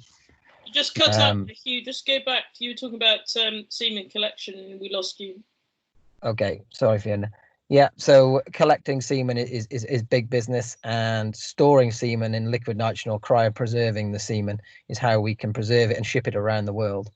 But actually, to get that inside the cow, we need artificial insemination technicians. So there's a whole fleet of work around that. People driving around farms every day putting semen into cows. A cow will come into heat every 21 days, and somebody has to put that semen into that cow. Around that, obviously, there's lots of logistics in terms of moving it around the country, around the world, and also people that's selling that product. But then there's a whole raft of solutions around heat detection. To actually spot whether that cow is in heat is a big job in itself. So a cow, when she is in heat, she stands, and another cow will mount her like a bull. And that can be done by just looking at the animals, but we can use new technologies now, such as activity monitors, like nanotechnology that you'll find in your mobile phone, to actually determine whether that animal is in heat. And there's all a raft of jobs around that. So whether that's computer programming, design, sales, managing teams of people, and so on. So next slide, please, Fiona. Yep. Next slide is about producing their food. So a cow's natural diet is to go out and eat grass, eat forage. But now, as herds get bigger, a lot of this forage is brought to the farm. So you'll see pictures there of tractors mowing grass. You'll see grass being stacked in a big heap that's preserved. It's basically pickled for the cows to eat throughout the winter, and a lot of farms throughout the year. But that itself involves a whole army of people, so to speak, starting with crop specialists. So that's whether that crop needs a certain level of nutrients, seeds, different applications at different times of the year. Then you've got tractor drivers, whether that's a tractor driver employed by that farm or whether it's a contractor. So contractors often can have anywhere between 2 and 30 different people working for them with a multitude of different machinery and implements. So tractors, forage harvesters, rakes, mowers, plows, trailers, muck spreaders, you name it. That's what these guys would have. And there's opportunities within that sector, whether it's to drive tractors or to manage a team of people or to look after the mechanic side of things. There's also the selling of machinery. There's chemical applications, so you've got sales and you've got advice around chemicals and fertilizers to make sure the grass grows at the right time of year. And then obviously you've got this selling of seed too. Next slide. Yep. So feeding. Feeding is a pretty complex thing for a cow these days. The gone are the days of just feeding the cow grass to get the optimum out of that cow so she performs at her very best. You need to feed her at the best. So what you'll see here in the images is actually what we call a TMR, total mixed ration. So that ration could be made up of grass silage, maize silage. It could have soya in it. It could have wheat in it. It could have some waste products such as bread waste or biscuit waste, so stuff that's failed factory for human consumption but can be fed to cows. This can all be mixed together, but to get that mix right, so it's effectively like creating a big recipe in a great big food mixer for cows. There's experts out there to give nutritional advice on cows in terms of the right amount of energy and protein they require to produce about right amount of milk and constituents within the milk, but more importantly, the health of that animal. But obviously to deliver that, you need the feeding machines. That's a huge industry in itself in terms of the design, the manufacturing, the maintenance, and the sales. Then you've got feeding infrastructure. So these cattle are in the shed there. They've got locking yokes. These are all devices so the cow can put its head through a feed, but actually we can lock that and then we can go and inspect the animal individually. And these are just some of the things that are linked to feeding those animals. Then you've actually got the feed inputs that go into there, whether it's a compound feed, whether it's things like wheat or barley or soya or rape. All these are things that can be fed. And there are companies out there that are selling these products. So there's opportunities to get involved in that. And that involves going around farms on a regular basis. Or you could be there involved in terms of importing feed and trading feed. So there's plenty of opportunities just to work around that feeding of the cow. Next slide, please, Fiona. Yep. Machinery, as we sort of mentioned before, with the collecting of the grass silage, there's a huge amount of machinery that's required on a farm. So the top left there is a tractor spreading slurry.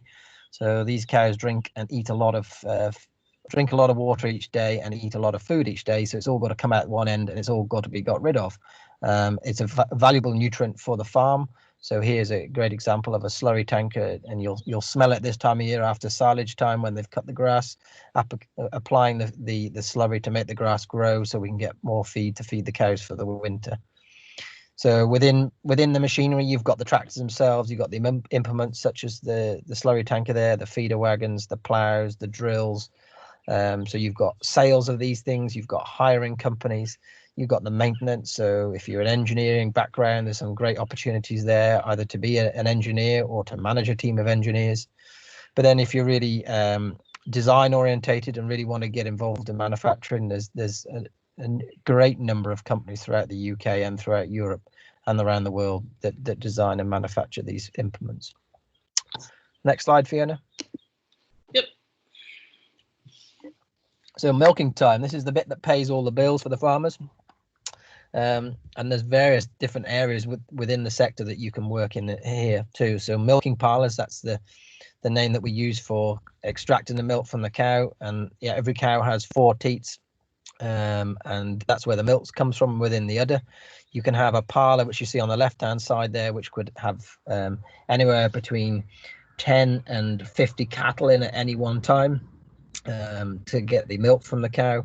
So you've got companies that produce this equipment. That equipment can be the metal work, it can be the pipe work, but it can also be the electronics, and that becomes pretty high-tech stuff now. On the right-hand side is actually a robotic milker. So this is becoming of greater interest now, a lot more use around the world taking this up. In terms of a farmer having to put the teat cups on the cow, a robot does the work for them, and that itself is leading to lots of opportunity, lots of investment, and lots more jobs coming into the sector. I've put on my slide here intelligence and artificial learning, or artificial intelligence. That's a sector now that's really improving as we move forward. Lots of data being collected over the years, and when you get things like robotic milking and these data collection systems on parlours, all that data can be used to actually enhance the performance of those animals and make critical decisions on farms. So if anybody's interested in getting involved in data and in data intelligence, there's opportunities there too. Next slide. So other professionals, as you imagine, like I said, I think there's 120 plus roles, different businesses that come into a dairy farm. These are just some of the other professionals that I haven't got on slides. So we've got veterinarians. That's a tough one to get into with 7 years university requirement for that. But what is an opportunity is vet technicians. So doing tasks that vets can do, but vets' time is now better more on the consultancy side of things, making sure those animals are in good health. But things like sort of dehorning, castration, foot trimming, weighing, these are all things that vet technicians can do when there are opportunities coming into that. If you're into numbers and you want to do accounts, there's accountants, there's the obvious solicitors, business consultants. These are big businesses now, turning over several £1 million, some of the big operations. And so using business consultants is commonplace too. Next slide, Fiona. Yep. Cattle housing. It's important. In some parts of the world, you don't need any housing, but certainly over in the UK, we need a lot of housing. We can have long, wet, cold winters, and cows don't mind cold, but they don't like the wet. And we need optimum welfare for those cows to perform at their best and to be happy and healthy. So there's lots of opportunities in that in terms of designing housing, constructing it, doing the groundworks, fabrication, all the internal supplies, the feed fences, the cubicles, the steel work, the doors. There's umpteen opportunities within that sector too. Next slide. Yep. So really, this is one of the final ones. Hopefully I've tried to tell a bit of a story in the whole lifetime of an animal conception to consumption. Now, the cow's primary purpose is to produce milk. And you'll see the cow on the bottom left there is a white cow. She looks quite angular. She looks a little bit skinny to some people. You can see her bones protruding. Her job is to eat food and produce milk. So in terms of her performance, she's not naturally predisposed to producing really lots of meat and good quality meat. It is good meat, but not exceptional amounts of it. So by actually crossing these dairy cows with beef genetics, such as this big Aberdeen Angus bull at the top there, you can end up with a beautiful calf that we see on the right hand side there, which is a beef cross calf. That then opens up a whole new sector within the industry of large scale production of beef, and it's ethical production of beef, good quality. So within that, you've got calf rearing opportunities, you've got cattle finishing, cattle trading. All of these have more people required, whether it's farm staff, whether it's the buildings, the infrastructure, and so on. And then it comes to cattle trading, it's dealing with lots of different people wanting to buy cattle. Next slide. So then you've got the end product. So you've got beef and milk, as we've discussed. And within that itself, there's lots of opportunities again. So whether you want to work with the processors that turn that milk into butter or cheese or yogurt, there's an opportunity there. Whether it's the beef, it's the processors buying the cattle, it's processing it, it's managing teams of people involved in that process, it's turning it into beef burgers, into steaks, or is working with retailers. Retailers have farming experts that will go out on farms to check that the farmers are doing the job right, to understand more about the whole process. So again, lots of different things that are going on within that side of the sector as well. So that's me. If you're going to move to the next slide, Fiona. Perfect. I whistled through that. Thank you very much for your time. Like I said early on, in terms of what we do at Cultura, we are hoping to work more closely with ex-military personnel. We think there's a real opportunity in the industry for the work ethic, the drive, and the desire to be out and about in the countryside. And so if you'd like to get in touch with us, feel free to jump on our website or get in touch with us on Facebook, LinkedIn, or Instagram. I'd love to hear from you. Thanks very much, Hugh. Before we move on, does anyone have any quick questions or follow-ups, queries, points of clarification for Hugh? Okay, well, there's a period for discussion. We'll move on to Jonty. Feel free to steal the screen, Jonty, if you wish. And then if you're able to hang around for 20 minutes, Hugh, that will give an opportunity for questions Absolutely. Or any joint discussion once Jonty has given his pitch on regenerative farming. That would be brilliant. Cool. Okay, thank you, Fiona. Can you hear me and can you see the slides? Yes, and yes. Brilliant. I won't introduce you because you're perfectly capable of doing it yourself. Thank you. Just so everyone knows, Fiona was one of my students at the Royal Agricultural College at university. She was real trouble at the front of the class, by the way. But it's nice that she's invited me here today. I'm Jonty. I wear lots of hats. Number one is I'm a farmer at Connigree Farm, and I'll class myself as a regenerative, organic, pasture-fed farmer. I also manage a project called FarmEd, which I'll talk to you about in a minute. And I really want to introduce a concept called regenerative agriculture to you, because I think it's the future of farming. I also think it's the future of our food chains, and it will bring lots of opportunity for lots of us, and hopefully some of you guys too. This is my farm, Connigree Farm. It's in Gloucestershire in the Cotswolds. It's a National Trust farm, which might resonate with some of you. I'm a tenant. I grew up in farming in the 70s and 80s, but it was an industry I didn't want to be part of because in those days I saw it was very unsustainable. I watched my father ripping out hedgerows, ploughing up old grassland, getting rid of the cattle and the sheep. And it was an industry I didn't feel comfortable with. And speaking to what Ross said, you need a career, a future that you feel comfortable with, that sits well with your heart and your ethos. And farming didn't at the start for me.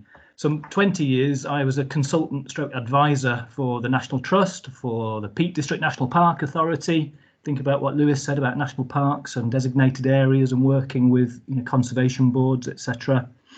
And then with a company called Cumulus Consultants, trying to link food, farming and environment, and trying to make it as sustainable as possible. Foot and mouth hit this country, early 2000s. The industry was on its knees, really, and I saw that as an opportunity to get back into the industry, to practice what I had been preaching for too many years as a consultant, and show people that farming can be done differently. And that's where I come at it today. So my farm, it's only 180 acres. It's on the Sherborne Park estate in the middle of the Cotswolds. It's the farm where they shot Springwatch for a number of years. It's a mixed farm, but mostly grassland now, and we've got cattle. Those cows in the middle there, they're traditional Hereford cattle. They're the rare old type of Hereford. There's only about 2,000 females in the world, the horned variety. A very traditional breed. They're not the fastest growing, they're not the best carcass, but they do beautifully off of grass and basically produce the best beef imaginable for next to nothing. And that's key. How are you going to get into farming, if you want to farm, without spending too much money? And one way in is using traditional breeds on pasture. All you need is some electric fencing, some females, and you're in the game. And then you can sell some beef at £2,000 a carcass for very, very few inputs. I'll come back to that later. The sheep on the right, Cotswold sheep, another rare breed. Again, not the best carcass, but a nice rare breed that gives great taste. Whatever you do in farming in the future, remember consumers want taste, they want nutrient, they want a story, not just protein. In the middle, you'll see some teepees hiding behind the wildflowers. We also run events at the farm. It's all about selling the sizzle these days, the experiential, just like Ross really sort of hinted on.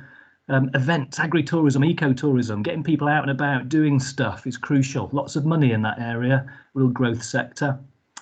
We also enterprise stack, which I'll come back to, but we've got bees on the farm and we sell our wildflower honey. We've got a livery on the farm for DIY horses, up to 10 horses. We have some pigs, so we sell pork. And on the right, we've got a little farm shop that we opened through COVID because we were selling all our meat direct to the consumer, but we lost a bit of wholesale, one of our wholesale markets. So we very quickly had to open a pop-up farm shop to sell our vegetables as well, which I didn't mention. We've got a 2.5 acre market garden, which employs up to 3 people. Turns over £100,000 off 2.5 acres. That's more than the rest of the farm put together. So if you're thinking about a career in the land, think about horticulture as well as agriculture. High value, high turnover, lots of labour, can be very rewarding, and lots of farmers like me want growers on their farm. This isn't my business, the market garden, it's a joint venture with a young lad who approached me, knocked on the door. He had an allotment, so he knew he could grow stuff. But we wanted to make it bigger and work for him. So an organic, regenerative, no-dig market garden called Cotswold Market Garden. Lots of stuff in there. That was a real sort of run through very quickly what I do at Conigry Farm. But really just to say that I think with Brexit and COVID and everything else, there's going to be lots of opportunities for new farmers in the future, new tenants. And people like the National Trust will be looking for good tenants with good practical skills and experience. I'm happy to talk about that another day, maybe. The other hat I wear is at FarmEd, which is the new centre for farming and food education in the Cotswolds. We were due to launch properly in June this year, but obviously that's now on hold. But please do take a look at the website. There's lots on there already.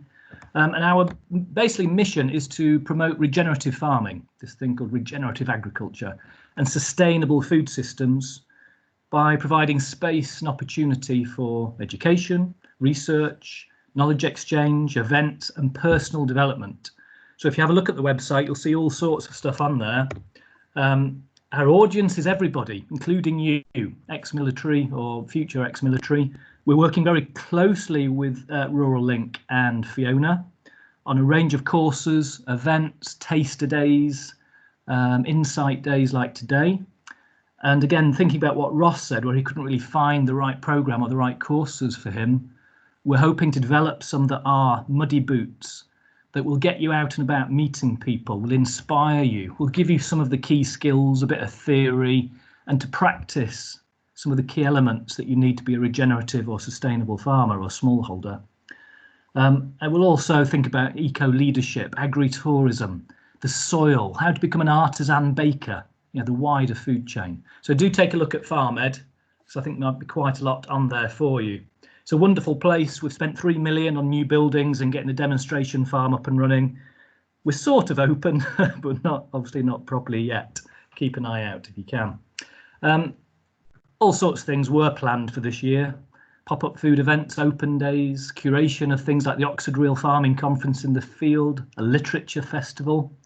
And the big thing is this FarmEd programme in regenerative farming and sustainable food, with all those wonderful modules which we're developing at the moment, which might be of interest to you. Some rural skills training, from dry stone walling to artisan baking. There's lots of jobs out there for people doing things at local level. It's artisan and craft work. And as I said, working with Fiona and Ruralink. We'll come back to that maybe at the end. But just to put the challenge out there, really, how are we as a population, as a community, as a bunch of farmers and growers going to feed the world? More consumption, more depletion, more people. We're in trouble. We're not sustainable.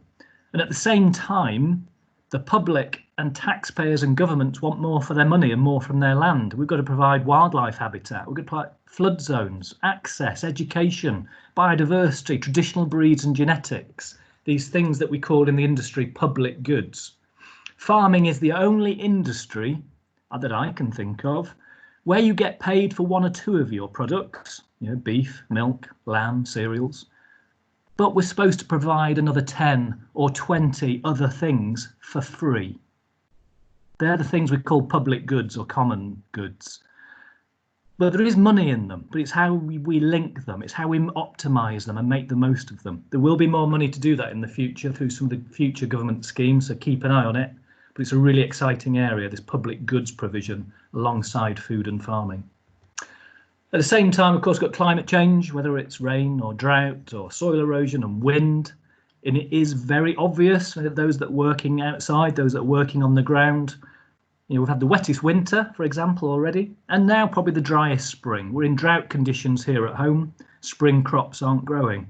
It's a really tricky time to be a farmer and a grower. At the same time, we've got people going against meat and milk. Most of us are obese. And of course, COVID, which I won't focus on. It's a tricky time, but where there are tricky times, there are opportunities. At the same time, somehow we have to make money, and I won't dwell on this slide other than to say farmers lose money most years. It's only through subsidy and doing other things, particularly diversification, that we manage to survive. But again, there are opportunities. For every farmer losing money, there are farmers making money, if you do things differently or do it well. And I come back to regenerative agriculture because I think it's the future of farming. A quick definition, basically regenerative agriculture is about going beyond the old school conservation or farm conservation, as we used to call it, going beyond sustainability. I hate the word sustainability. Sustainability, what does it mean? It means protecting what we have today for tomorrow, but we've already buggered up today. Every metric that we look at is on the downward spiral, so we actually have to rebuild, we have to enhance, and it starts with soil. So Regen Ag is all about improving our soil, increasing biodiversity, enhancing our water catchments, enhancing our nutrient cycles. It's about capturing carbon in the soil, reversing climate change if we do it well. And if you think about it, this is really crucial. Only farming and forestry can be carbon neutral industries, nobody else. So it's in our hands as landowners, land managers, to reverse climate change, to improving soil, planting trees, getting more carbon back into the earth. If you get it right, regenerative agriculture increases your yields, increases resilience to climate change. It's better for our animals, it's better for human health and mental health too, for our farmers, and possibly our local communities too. For me, regenerative agriculture is also about looking a little bit wider, more holistically. It's about rebuilding landscapes, communities, local food systems, and crucially for you, thinking about careers, it's about more jobs, more rural enterprise, being different and diverse. a circular economy, maybe, if you want to call it that. And some of you may have studied holistic management practice. Regen Ag does rely heavily on holistic management policies and principles and theories, basically balancing everything out. So thinking about the future and where are the jobs? Hope for the regenerative future in farming and food, we'll focus on something called land sharing. Land sharing is about where you get more, you optimize your land use, you move away from monocultures, you move away from pure forestry, you move away from pure wildlife habitat and nature reserves with one objective, but we share land. We do more with our land. So the photograph, for example, on the bottom left, you've got trees there, agroforestry planted with maize through the middle, and you're getting more than one crop. You've got habitat as well, pollinator habitat, great landscape, building soil, locking onto water, recycling nutrients. So that very simple picture is doing more than one thing. So land sharing, not land sparing, which some politicians and conservationists are very keen on. And that will lead to jobs, for example, into forestry and land management. Regenerative agriculture relies on diversity of rotation, diversity of the plants and the crops that you grow, moving away from monocultures to polyculture. So lots of different things growing in the field, good for animal health, good for your soil, good for climate, good for biodiversity. There are jobs there because that means someone's got to sell the seed, someone's got to offer the advice, someone's got to manage those sites and those complex habitats and crops. It will lead to more, if you've got more diverse crops, to more grazing. We need more animals on the ground. And maybe slightly opposite to Hugh, I'm a big fan of having animals outdoors as much as possible on grass, eating forage. And that means arable farmers, maybe in the east of England, will put more grass into their systems. Better for their soil, better for their future yields. What they're going to do with that grass? Well, they're going to graze it with livestock. Those farmers haven't got the skills because they're big potato or cereal growers. They haven't got the infrastructure. They got rid of their fences and their troughs and their farm buildings many years ago. They're looking for graziers, maybe like you out there, who want to buy 20, 30, 50 cows and some electric fencing or 100 sheep and start grazing the grass for them in their arable rotations. Maybe using holistic grazing techniques or something we call mob grazing, lots of animals in a small area being moved regularly. Low cost you don't need a tractor, you don't need a building, you don't need permanent fencing, but it does take time, and that's where the job is. That's where the work is. And hopefully creating a wonderful product, a pasture for life meat, which you can add value to and sell on the open market, direct to the consumer. Regen Ag is about zero or minimum tillage, lots of different cover crops, less bare soil. That leads to jobs in farm work, particularly, say, for example, as a skilled tractor operator. Regen Ag isn't just old style farming and dog and stick cattle and sheep farming. It is about precision and less waste and ag tech. So there will be more jobs in regenerative ag tech, in agronomy, focus on good soil management and nutrients and water, and general consultancy, maybe in holistic management and whole farm planning. Enterprise stacking, this is crucial. We must move away from commodity monoculture production of wheat, barley, oilseed rape, or just very basic ryegrass with some cows on it. Let's stack enterprises. We can do more with our land. Let's get those bees on there. Let's get chickens moving around those herb-rich lays after the cows and sheep have been. Let's have more market gardens like the photograph on the top right. 2.5, 3 acres, 3 people working, £100,000 turnover. It's about doing things differently. And that will lead to different business structures. So at home here at Connegree, we have a joint venture with 2 or 3 different people doing different things on the farm. And farmers like me are looking for people like you to come to us with entrepreneurial ideas where we can better use our land to be regenerative, to produce new products, to get closer to consumers, to make profit, but to do things differently. And joint ventures, partnerships, share farming are one way into that. But it needs to be in your heart. This is key. You need a brilliant business idea. You need some spark, some inspiration, a little bit of money behind you, but you might not need a lot. And you need to work hard. And this comes back back to maybe entrepreneurial mindset, which is another talk altogether, really, or another session, maybe for another day.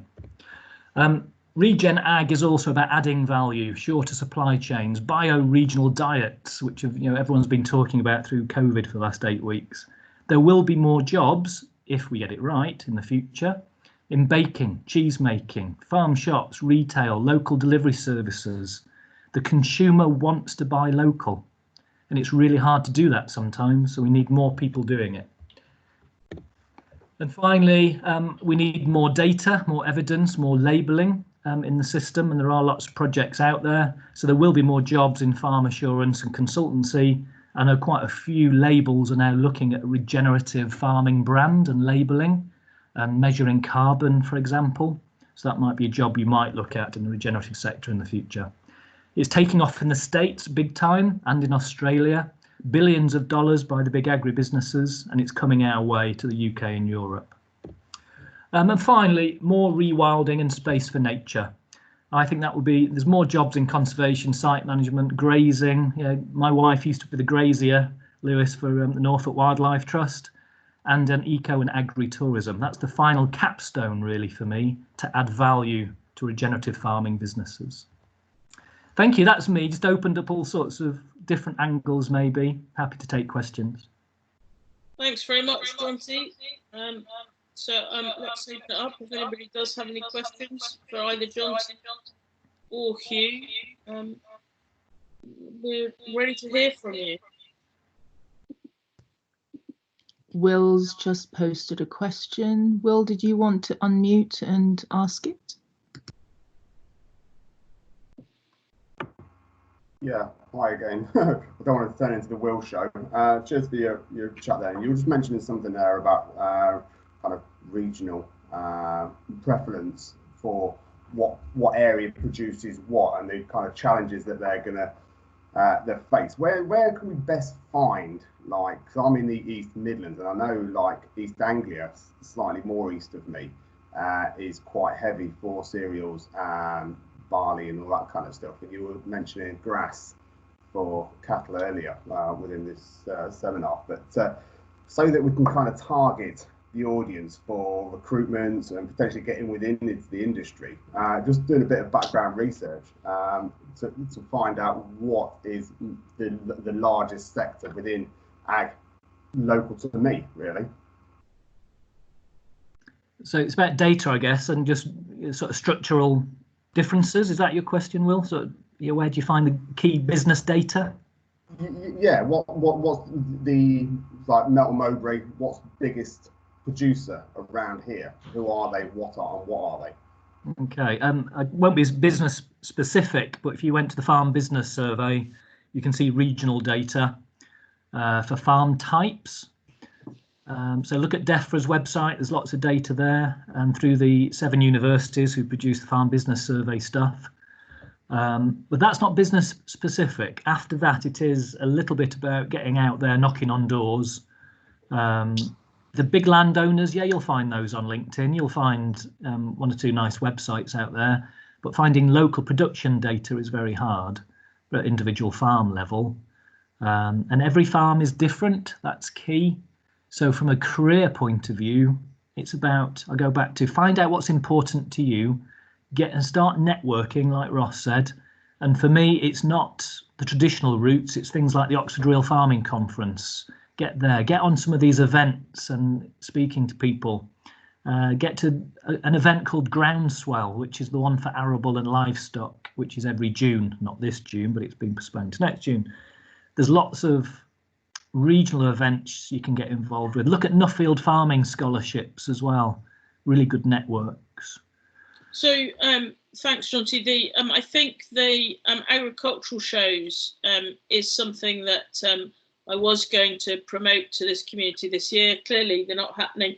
There was one a couple of weekends ago, and the first ever online agricultural show, and the stands are still live. You can find it on Facebook very easily, or you can find it directly at their website. If you search for the greatest online agricultural show, you'll find there was a superb stand there from Ruralink. But more importantly, there are some other stands in the trade stand area for other businesses. And if you can go and look at that. You may find a company that is near to you or near to the geographical area you're interested in, and that might give you a start point. Hugh, do you want to add anything to that? No, I think Jonty covered it well. I think it's knowing what's in your area. There's all the stats out there that can really help. Other than that, Will, you know, you've been in contact with us already at Cultura. We know a lot of the employers in the areas, and once we know about what you're looking for, then we can then start to help and speak to employers when we're in that particular area. Okay, Jax, question for Hugh. Jax, do unmute yourself. This is about cattle experience. Jax, do you want to ask that question? Hi Hugh, it's Jax. Nice to speak to you, and thanks for the presentation. Just been looking through your website and all the vacancies that you've got on there, and I just kind of have that slight concern that looking at all the livestock manager positions, farm manager positions, you've always kind of got essential as cattle experience, and sort of as a transferee into the sector, that's pretty daunting and looks like a hurdle I can't get over. Can you offer any advice on what that experience might look like from, you know, for someone who's coming across from the military? Thanks. Hi, Jax. Yeah, it's a really tough one because typically our clients would be very specific about it. But what we are starting to see now is some of our clients actually saying, no, agricultural experience is not necessary for certain roles. And Fiona and I have talked about it as in terms of there are gateway positions whereby using a lot of the skills that you guys have from the military can actually get you into some roles around logistics, people management, operational management. Those are some easy ways in potentially, but in terms of gaining experience in the ag sector, that's something that's quite difficult, and a lot of people are sort of born into it. But that's not to say that you guys can't do this. There are ways to do it. I think voluntary is something Fiona and I have talked about, is doing some voluntary experience, and we're actually looking at doing some potential programs around that and working with some key farmers around the country in different sectors where people can go along and gain some experience, whether it's at weekends or take a week's holiday to go and spend some time on these units to gain that bit of experience. Because a lot of the time employers will sit up and listen because you guys have an awful lot of skills. And if you can say, yeah, I've spent a bit of time on farms, I've learned this is my understanding. You don't have to be an expert for a lot of the things. A lot of positions will say, okay, you've got some knowledge of it, and we will teach you along the way. But some companies are very specific. They want to, they need to be earning money from day one, and so that's why they're very, very strict in terms of saying they want agricultural or livestock experience. I hope that answers your question, Jax. Yeah, that's useful. Thanks, Hugh. We've had a comment from Louise at the RAU just saying that sheep might be a better entry point, and working as a lambing assistant is often a good way in, which we're just coming to the end of the lambing season at the moment. We've got questions also from Aaron. Aaron, do you want to ask your question?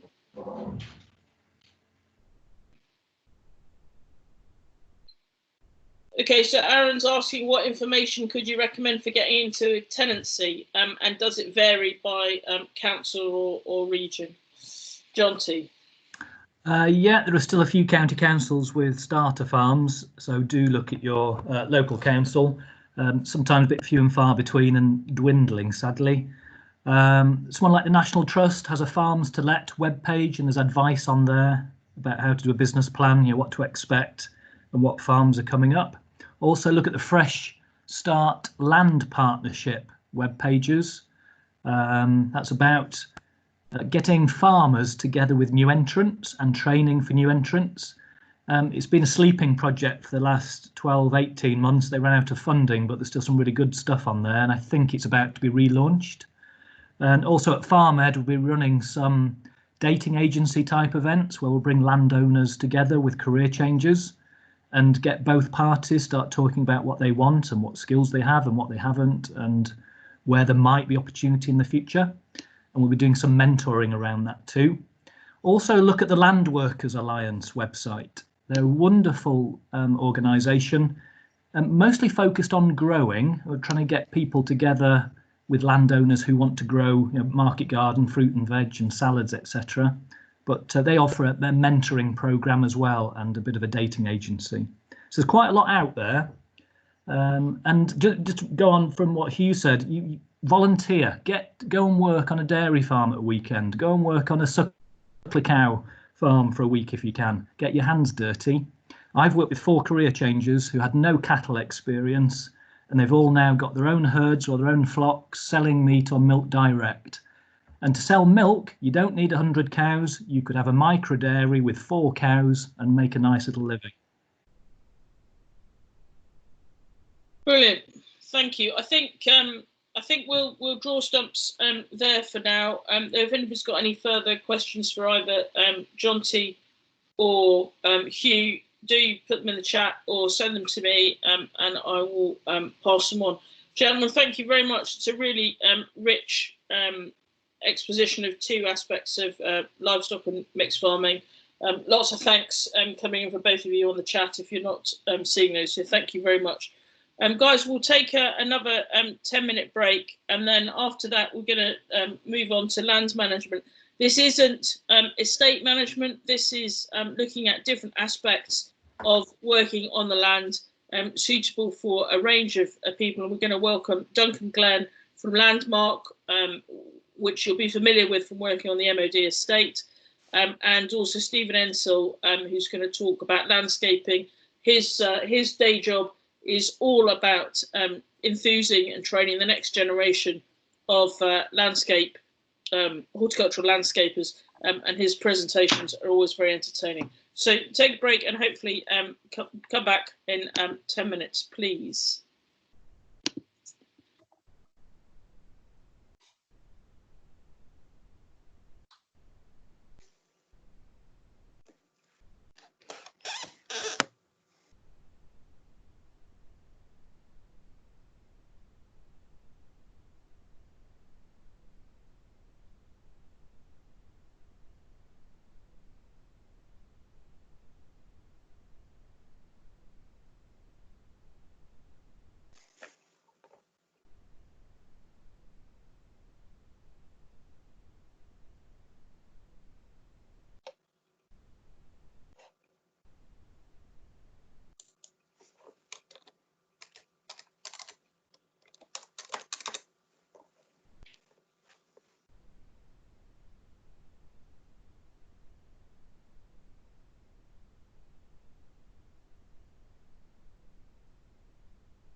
Hi Duncan, how you doing? Not so bad, Fiona. How's yourself? Yeah, all right. Good day, I think, so far. It's been very interesting so far, actually. There's there's quite a lot of avenues have come up that certainly hit a chord with me, with my background, which I'll try and wind into my my discussion piece. Yeah. Because there are 1 or 2 themes coming up. I'm actually sat in a room. It's my spare room at home where I've been working for the last few weeks. But my daughter is currently hatching quail. Oh, she is. Yes. This is the kind of thing my daughter does. And in the last session, luckily I didn't have the camera on because the door opened very surreptitiously, and she crawled along the floor behind me to check the incubator because a couple of the eggs have just started pipping this morning. So what news? Have you got quail? No, not yet. There's most of the eggs are, if you keep an eye on them, they're moving. And one or two of them have just started pipping today. So, of course, when you're 12 and a half, this is really, really important, and Daddy's work is really getting in the way. Well, it's one of the joys of this this current couple of months, isn't it? That you get to see things in people's rooms, and there's been plenty of calls I've been on where you've had those BBC moments where someone who thinks they're out of shot is doing exactly that, crawling through the room. Yeah. Full visibility, and whoever the presenter is stands no chance, because that's much more fascinating. Absolutely. I was on a call with someone one evening last week, and I got a real window on his life, because he was chatting to us, and his wife snuck in, surreptitiously put his dinner next to him, and then snuck off again. And then came back 20 minutes to take the plate away, and I thought, well, I want to come round there. You've got this. Blimey, yeah. Sus. Lucky chap. Yeah, I know.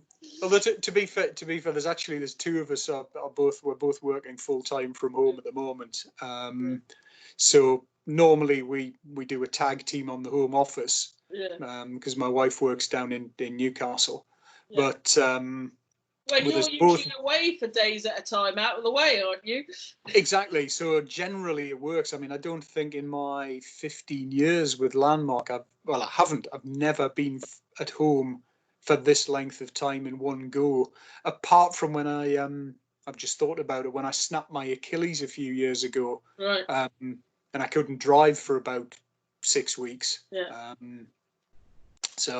But no, I had a similar realization. I was talking to someone a few days ago, and I realized I locked myself down a bit early. I've been here for 10 weeks, and it is easily the longest I have spent in one place in my adult life, because I've always been bouncing between one place in the week and at weekends.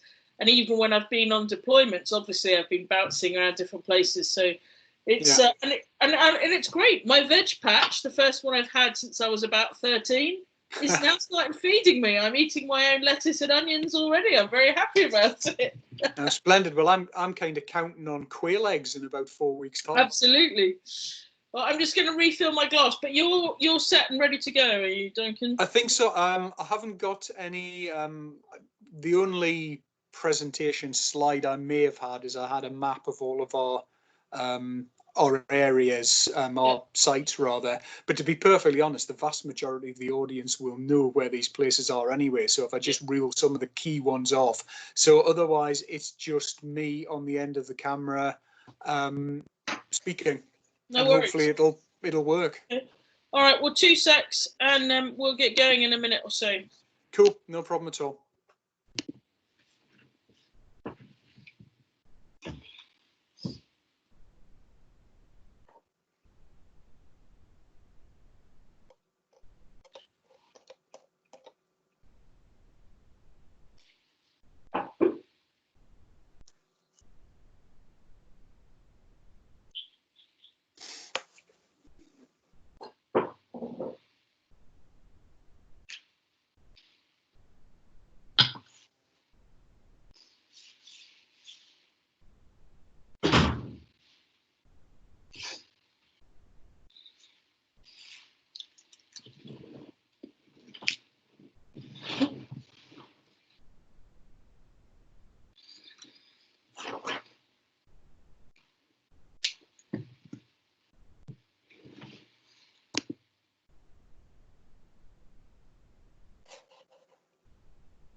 All right, welcome back, everyone.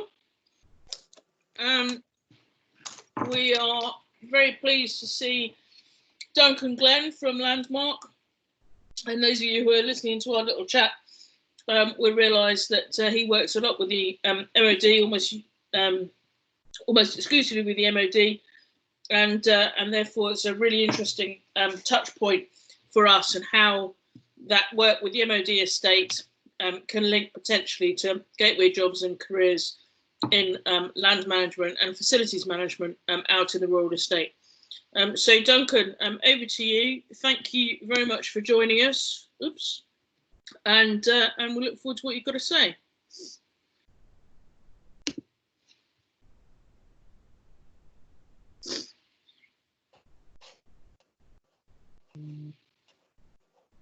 Duncan, you have the con. And you've frozen. Excellent. Yeah, hang on 2 secs while we try and find Duncan. He's playing a game of statues or something's gone wrong. Duncan, can you hear me? No. All right, just take a pause while I try and get hold of him.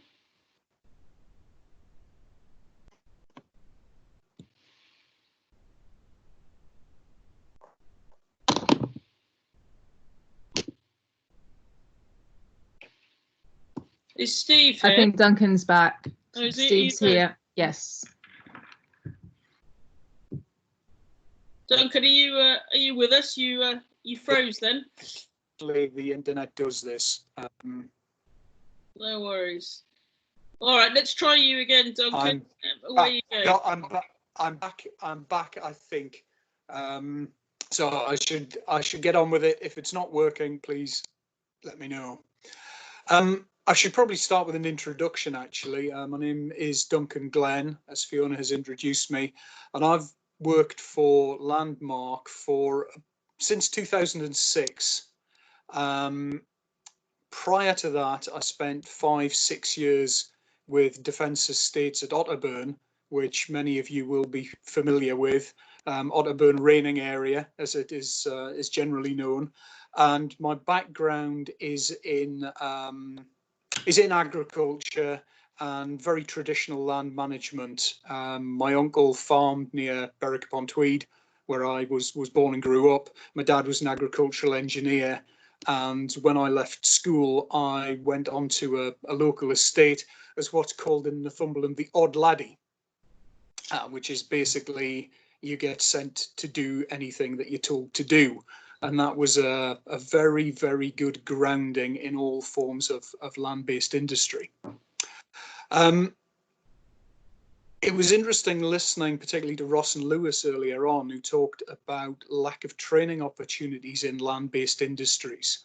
Now, when I trained, which is 30 years ago now, through the northern agricultural colleges, there were lots of opportunities for things like BTEC national diplomas. I have a national diploma in agriculture, for instance, but I specialised in land management. Sorry, excuse me. Nowadays, from about the mid-90s, those colleges were largely taken over by universities, and the bar for education rose quite considerably to nowadays. Most of those opportunities for things like national diplomas that are practically based training courses have pretty much gone. And it causes us quite a big problem in our business because the system is not producing the people that we need to populate the roles we have within the company. So that's just an aside based on some of the issues that have been raised by other speakers this morning in terms of training and education. So, who are Landmarc? Landmarc were formed in 2003 as a joint venture between Interserve, the facilities management company, who you may have heard of, not had the best of publicity in recent times, and the American logistics company Dyneco. Now, the company was formed to when the training estate, the UK Defence Training Estate, was privatised, and they were successful in bidding for and winning that 10-year contract to deliver Project Vanguard, which took the training estate from civil service management into private hands. And that's been a really, really interesting journey. I saw it working for Defence Estates before and after the contract started.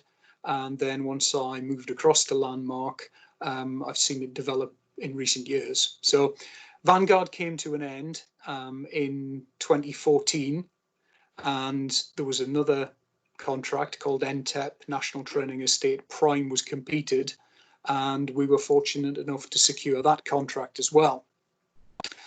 We're currently in an extension period, which is running to October 21, managing the whole of the UK training estate.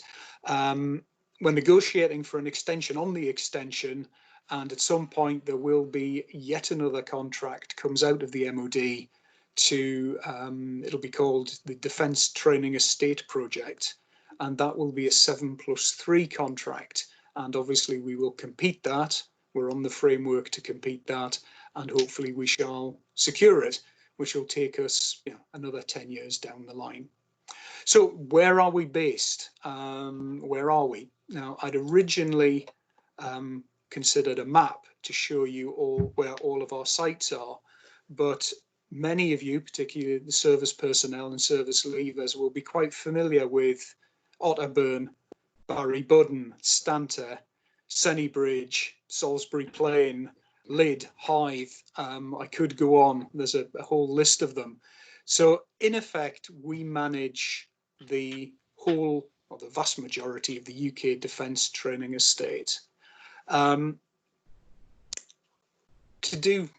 run out some statistics, that's 220,000 hectares of some of the most valuable habitats and landscapes in Great Britain. That includes over 40,000 hectares of national park land and over 70,000 hectares of protected nature conservation sites, such as sites of special scientific interest, which some of you will be familiar with. So it's a huge land holding. Most of you will know that from your training experience, and I'm sure they've all been extraordinarily interesting and wet and uncomfortable and unpleasant at times, but it is the most extraordinary estate. Some of the best wildlife habitats that you can find in the UK are on military training land. And the reason why they are so good and why there are so many protected species there is simply because it is military training land and has been protected to a large extent from other forms of development, like the agricultural intensification that one of the previous speakers talked about. Those of you who've trained on Salisbury Plain, for instance, that is the largest expanse of chalk grassland in Western Europe. And the only reason it is still there is because it wasn't ploughed up during the war, because it was military training land. So the military estate is an extraordinary national asset, and we're very privileged to be involved with the management of that. What does Landmarc do? Well, we're not just a traditional facilities management company, although that is a large element of what we do. In terms of our delivery to the UK training estate, we do hard FM management and management of all the built assets, the building side of the work. We deliver catering and accommodation. Again, many of you will be familiar with the high quality catering and accommodation that you find on the training estate. We have two unique selling points as a business, one of which is our what we call TAROM, Targetry and Range Operations Management. And that is our operation and management of the ranges, safety systems, targetry and field firing right across all of the estate. So we are very much responsible for making sure that the targetry, that the operations, it's all part of the safe place to train mantra that I'm sure you've heard before, and we hear from our client all the time. So all of the technical issues, we do that. Our other USP as a company is the management of the rural estate. And as I've already indicated, it's a very, very special place. Military land, unlike other countries' military land, it overlies a lot of other interests. So most of our estates have tenant farmers, and there are farmers out there making their living on military land. It overlaps with national parks, areas of outstanding natural beauty, scheduled monuments. A whole host of other things need to be taken into account while we're managing this land.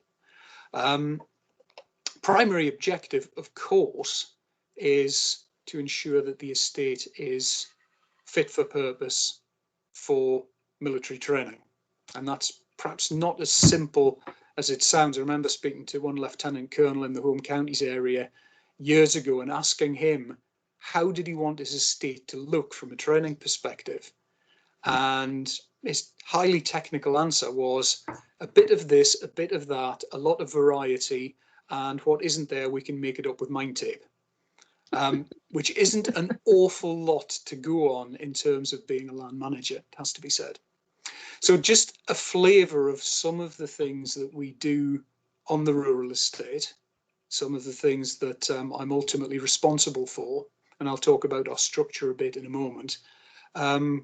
We have a major forestry harvesting and reinvestment part to our business. There's a lot of timber on the military estate, again, predominantly used to facilitate military training.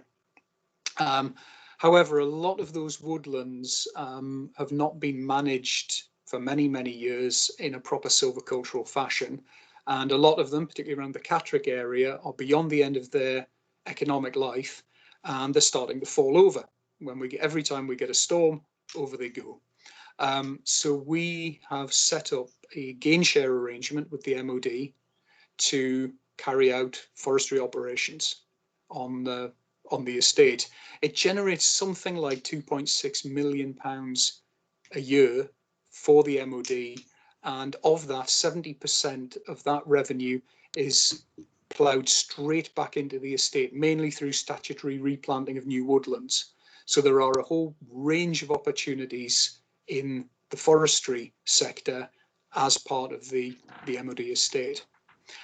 Safety is always paramount, and we do a lot of work on hazardous trees, arboriculture, tree safety.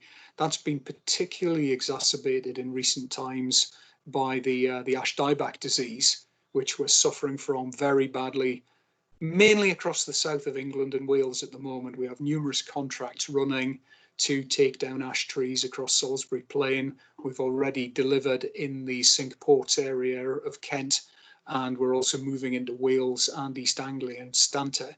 So managing the estate, not just for the safety of training troops, but also for the public, because the public have access, as I'm sure you know, to many of these estates along public rights of way and even on open access land. So there is a very strong driver to ensure that the estate is as safe as it possibly can be from hazardous trees. I mentioned sites of special scientific interest before.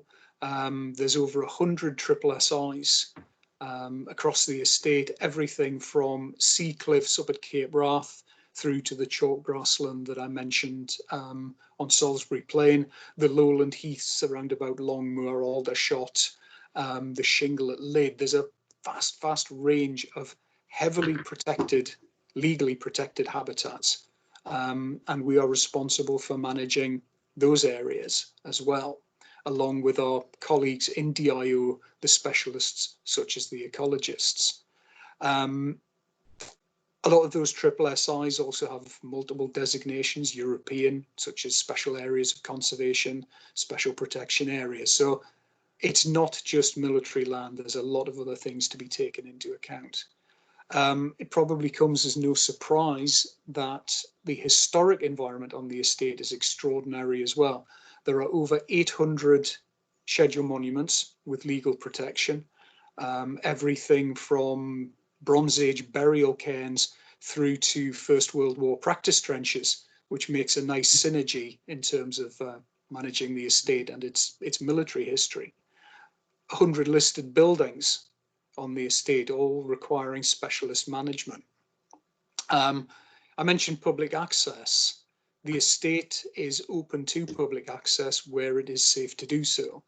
And I'm sure, again, those of you who've trained on the estate will be familiar with some of the restrictions that public access puts on us. Public rights of way, the open access land, and liaising with those stakeholders, other users of the estate, including the tenant farmers. Talking about the tenant farmers, as I mentioned, a lot of the estate is farmed, and we manage that through our partners at Savills, who many of you will be familiar with.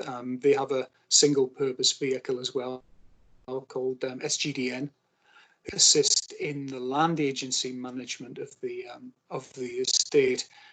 On top of that, there is extensive networks of roads and tracks to carry military vehicles and equipment to where they need to be to carry out the training training exercises, and all of that requires maintenance. And there's general rural maintenance, like just cutting the grass and trimming the hedges and clearing the sight lines on roads, that kind of thing. A more backroom function, we've recently written integrated rural management plans for every part of the estate, and we're currently reviewing those at the moment, which gives us a strategic overview. We have a very, very strong GIS background, so we have people who do geographical information services to back up what we do on the rest of the estate, and we are continually actively liaising with the client, with the military, DIO and the other specialist civil servants, and a whole range of internal and external stakeholders, from the Forestry Commission to Natural England, Scottish Natural Heritage, all of the rest of those bodies. So it's very similar, I guess, to a private estate. Everything is there, the forestry, the natural environment, the farming, all of that. But then we have this added layer of the requirement for military training over the top of that. So there, I think possibly you can see that there are a whole range of opportunities within our business. And going back to what I said originally, we often have trouble recruiting the right people into the rural part of our business, partly because the system isn't producing people with the right level of qualifications. Good land management professionals, generalists, not necessarily educated to degree level, are very, very hard to come by now. And as Ross mentioned earlier on, probably 70% of the job market, I would say probably even higher, in the rural sector is done through word of mouth. Now, obviously, being a private company working to a government department, all of our opportunities are advertised. We are out there looking for good quality candidates, and if there is a better fit between the services, service leavers, and Landmarc managing the rural estate on the defence training estate, I'm yet to see it. So the people who are out there in the audience today, you are all potentially a really, really good fit for what we're looking for. Now, in terms of structure, we have at head office, which is at Westdown on Salisbury Plain, there's myself, who I'm head of the department, Rural Estate Delivery Manager, and I have a Harvestdown Forester working directly to me. We have 6 regions across the country, all of which are semi-autonomous, I guess, and they're the same regions that you'll be familiar with from your service career: Scotland and Northern Ireland, North, Wales and West. As I understand it today, with the knowledge I have at the moment, is that ADW are moving. Sorry, didn't catch that. Just carry on. Okay, Wales and West, Southwest, Southeastern and East. And it just occurred to me earlier on, thinking about careers and backgrounds, in each of those 6 regions, we have a rural estate delivery advisor, the readers, as we call them. They are in charge of regional delivery on the rural estate. And I was just thinking about their background. So if I can just reel off their backgrounds, this should give you some encouragement that the people we're looking for are not necessarily highly qualified and highly experienced. We have, in Scotland, we have a Zimbabwean farmer and agronomist. That's his background. In North, we have an ecologist. In Wales and West, we have a GIS specialist. In Southwest, we have an ex-AONB manager and a manager of private estates. He used to manage private estates. We have a forester in Southeast, and we have a Norfolk farm boy in East. So the backgrounds we have are quite eclectic. They all have a rural theme to them, but please be assured we're not looking for people who are qualified up the yin-yang. We're looking for adaptable, professional people. I think really what Fiona said in her initial address, the farmers acronym, that's exactly the type of people that we are looking for. At regional level, as I say, you've got the reader, the Rural Estate Delivery Advisor, but below that level we have rural maintenance managers who are responsible for the day-to-day management of the estate, and we have our training area operatives who actually carry out the work on the ground. So there's quite a number of potential entries into the careers there. So just to finish off a little bit on the potential opportunities, it is the ideal environment for service leavers to work in familiar surroundings and with a familiar culture, and also to develop a career within Landmarc. What we're looking for are strong candidates who understand the world that we operate in. Yes, it is land management, it's traditional land management in a lot of respects, but it has that veneer of military training over the top, which is our prime objective, is to make sure that we can deliver an estate that is fit for purpose for the military to train on. There are routes sideways and up and down, well, not down hopefully, upwards and sideways within Landmarc. People can come into the business and possibly move into other areas of our operations. The targetry and range operations management, some of you may well be very familiar with, is a lot of outdoor work. It's out managing the ranges, setting up ranges, liaising with the client, handing over ranges to conducting officers. So there are potential in those areas, but we also have plumbers, electricians, project managers within our business. So there are a range of opportunities. And just to give that a little bit of real live emphasis, if you like,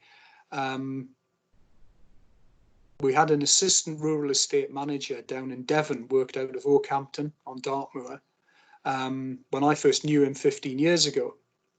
So he was working with the directly employed labour force, he was instructing contractors, he was doing the basic nuts and bolts of the rural job.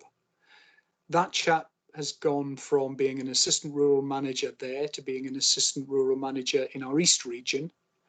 He then worked his way up to becoming an area delivery manager with responsibility for a much wider portfolio, and he is now our youngest regional operations manager. So he is in charge of the whole Eastern region. So there is progression there for the right people who are willing to put the graft in, but you don't need to be incredibly well qualified to get a start, I think is what I'm trying to emphasize.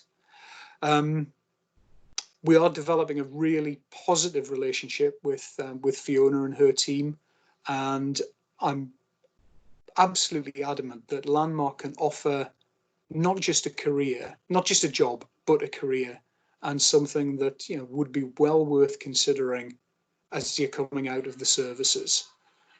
What do we get out of it? Well, we get potentially very, very good candidates for our roles. I recently recruited a rural estate delivery advisor in East.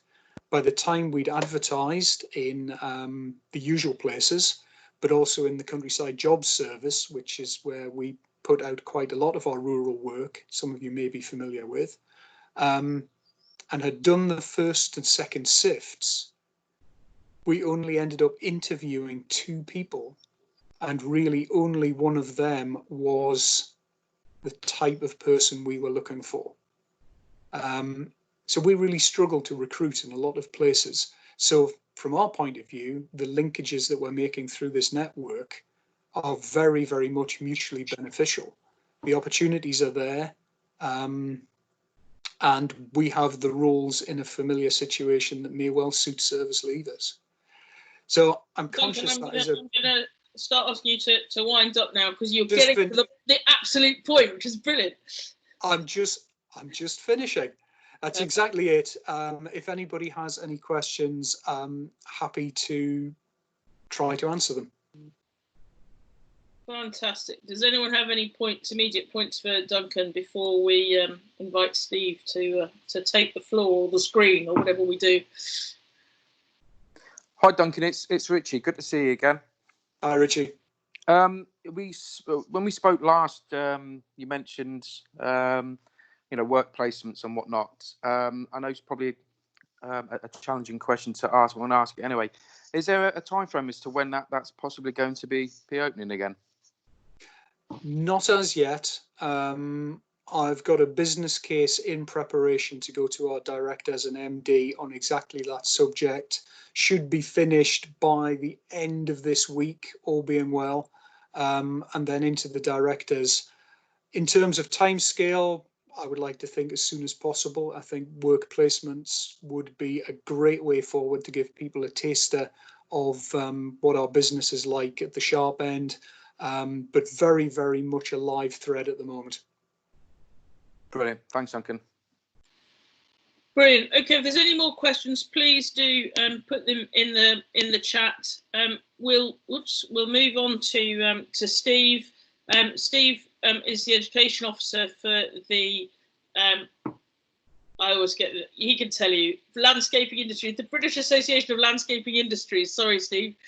And very kindly spoke at a meeting of the Rural List, which meets every month, to link together those leaving the forces with those already in the industry and help with that networking. And he spoke at that, and I asked him to come and speak at this because there are so many opportunities there. So, Steve, thank you very much for coming along today. Over to you. Fantastic. Thank you, Fiona. Can everyone hear me? Give me a quick thumbs up to make sure I'm coming through loud and clear. Fantastic. Brilliant. Right. OK. So, as Fiona said, I work for the British Association of Landscape Industries. I'm the education officer there. And we run, I guess, a careers initiative called GoLandscape. As you'll see in the presentation, which I hopefully will share with you in a moment, we're finding, like many other industries, trouble recruiting people, whether that be youngsters leaving school, kind of putting the industry on their radar, but also to a degree as well, kind of career changes, a little bit like yourselves. So hopefully over the next sort of 15, 20 minutes, I can enlighten you into what the landscape industry is all about and the opportunities that are available for you. So let's have a go at sharing my screen with a quick PowerPoint presentation. Bear with me. Okay, right. Hopefully we can see all that. Is that coming through okay? Certainly is. Thanks, Steve. Fantastic. Right, let's begin then. So I guess we need to define what we think landscaping is. I get all kinds of kind of summaries of what we think landscaping is, of everything from people pottering around in a greenhouse to those kind of shoving a mow around a garden. I just really want to kind of explain how broad the industry is and what it encompasses. So if I was going to try and sum up the industry, I'd put it this way, I think. It's the planning, the laying out, the construction and the maintenance of gardens and green spaces. And that's about as concise as I can get it. Because when you look at any green space, whether that's a commercial or a domestic space, somebody's back garden, a green space that's connected to a business, it's the process that goes into making that space and bringing it to life. So if you can imagine, there are the designers that work with it to design that space, the garden designers and landscape architects. There are the firms then that actually bring that design to life through the laying out, surveying of the site, and then the physical construction and making that happen through building that space. But where a lot of spaces kind of grind to a halt after that, a green space is obviously going to carry on growing and changing. So therefore, we then have another team of people come in that actually maintain those green spaces and gardens and keep them looking the best. As Duncan kind of hinted at with some of the work that they do, it's that idea of managing and maintaining those spaces around there. And that's a part and parcel to what landscapers do as well. So just understanding the size of the landscape industry. So barley represents around about a good 900 landscape companies throughout the UK. And in a recent kind of survey that we undertook, kind of looking at the industry as a whole, we saw that actually 6.8 billion is driven by the landscape industry into the UK economy each year.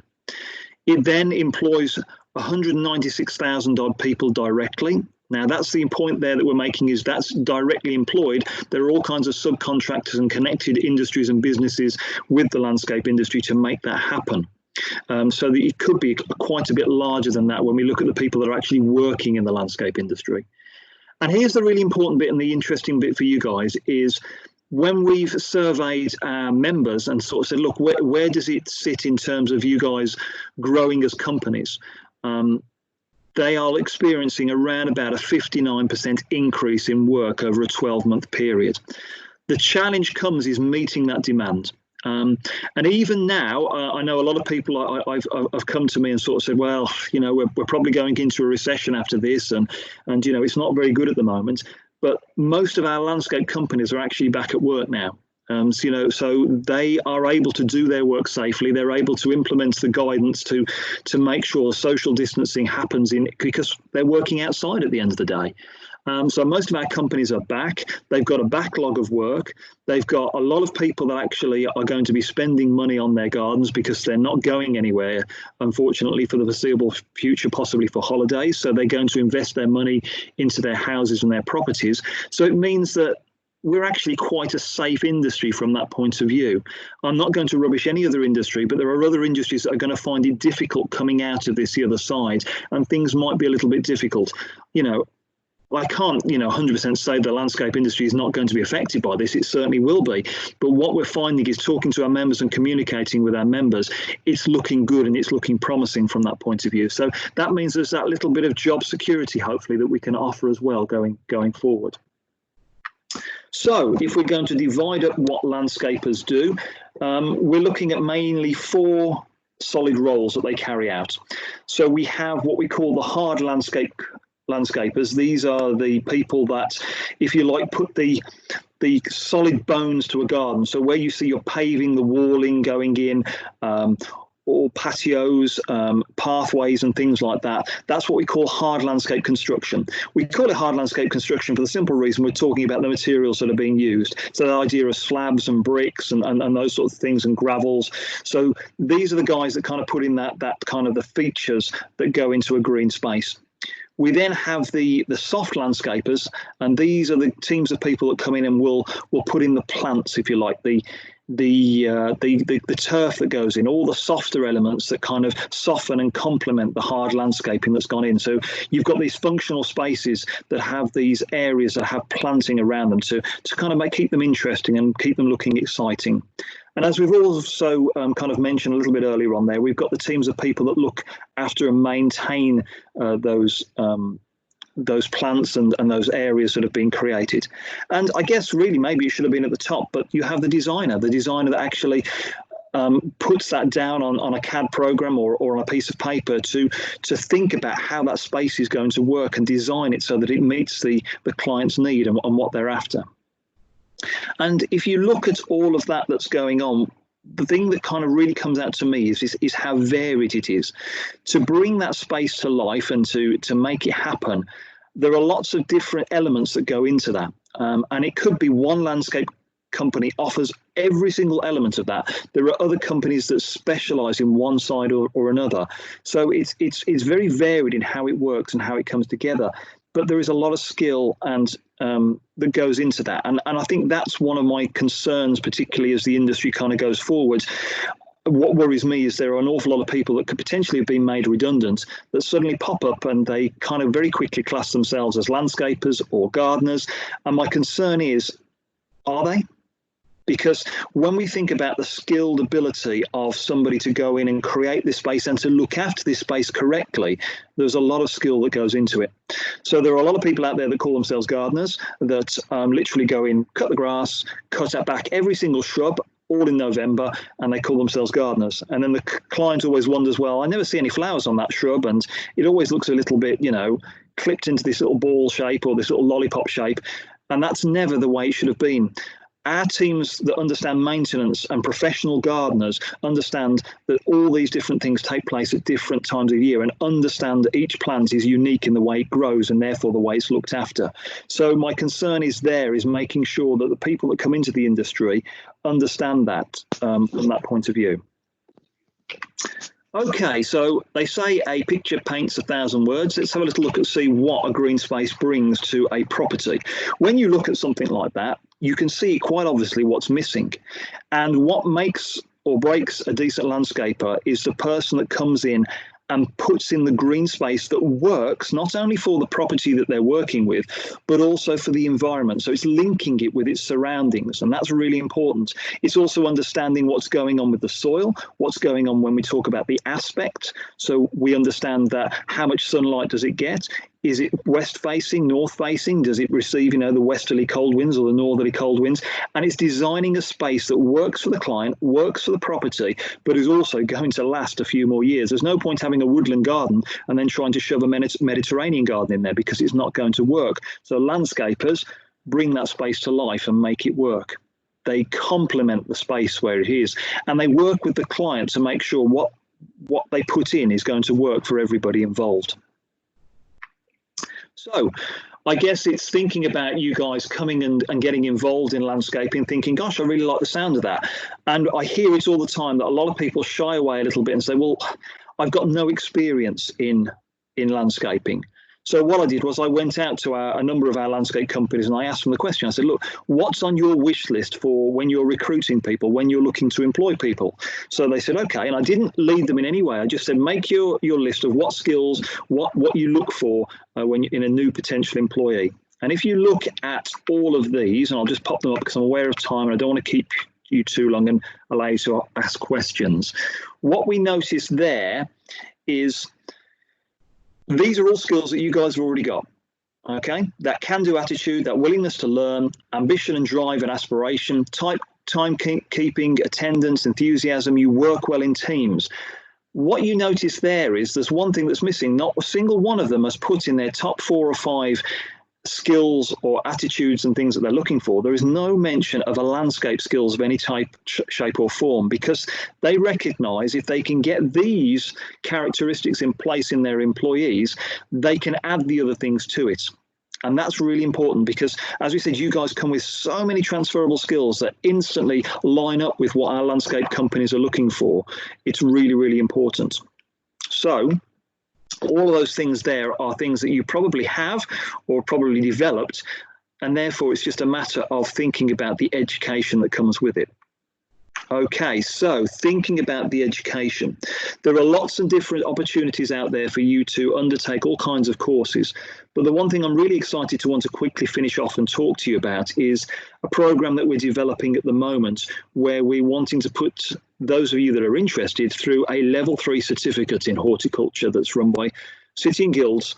So it's a recognised qualification. It's a qualification that people are looking for and understand in the industry. And we're looking to kind of put you through 3 very simple units. And what we want to do is to dress that up in a mixture of face-to-face teaching and activities and assessments, and then a number of distance learning assignments that we support you through the research for those assignments. And what it means is it just gives you that extra kind of oomph, if you like, that if you want to come into the industry, you feel you've got a bit more confidence because you've got a qualification that's linked to the industry under your belt. And guess what? It's supported by ECL, so it doesn't necessarily take that much out of your pocket from that point of view. The other thing that we want to do is potentially run that course over 6 months. And what we do is going to invite you to 2 practical days a month over that 6 months where we come and do some face-to-face teaching with you. So that really is landscaping in a nutshell. Loads of different opportunities, loads of different sectors that you can go into, and hopefully a little bit of support there in understanding the kind of the qualifications that we can help you out with as well. So I'm going to take any questions now. I would say there are my details and there is our website. Make a note of that, please do, if you want to get in touch with me afterwards. I'll also as well pop this presentation over to Fiona as a PDF a bit later on today, and I'm sure she's quite happy then to circulate it for any of those that are interested. So let's see if there's any questions, if I can go back to the main screen. Thanks very much, Steve. That's awesome and good to see that that opportunity, that course coming very much to life. Right, open the floor for questions.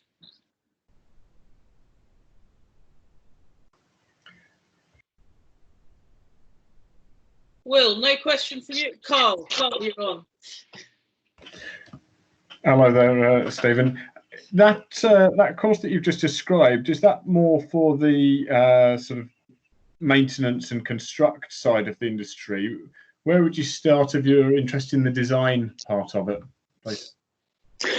Okay, yeah, absolutely. What's great about this qualification, and we're just literally trialing it for the first time, hopefully this autumn, is that we've picked where I guess the most demand is for skills.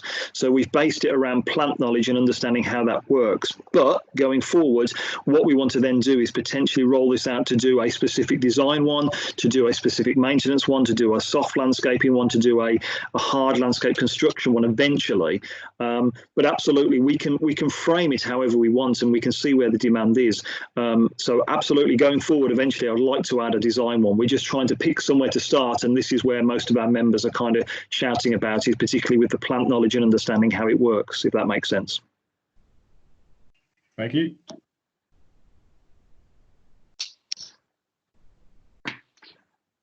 Okay, any questions for Steve, or indeed for Duncan if he's still there?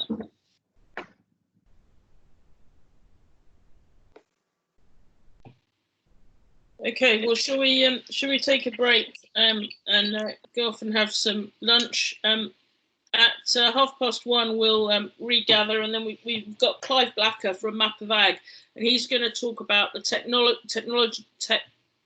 You know what I'm trying to say. The revolution that's going on at the moment across the land-based sector, using technology, what we called for a while the Internet of Things, how that's working outdoors to improve our management of the land and food and farming. And then after him, we'll then talk about these really tangible first steps you can take, with presentations from High Ground, from the Royal Ag University, from Forces Farming, and a recorded piece drawing together a lot of the advice we've had on volunteering. So enjoy your lunch. Thank you very much for your attention. Thank you very much for everyone who's contributed to what's been a brilliant morning. And I'm looking forward to the second session after lunch at 13:30. Thanks very much.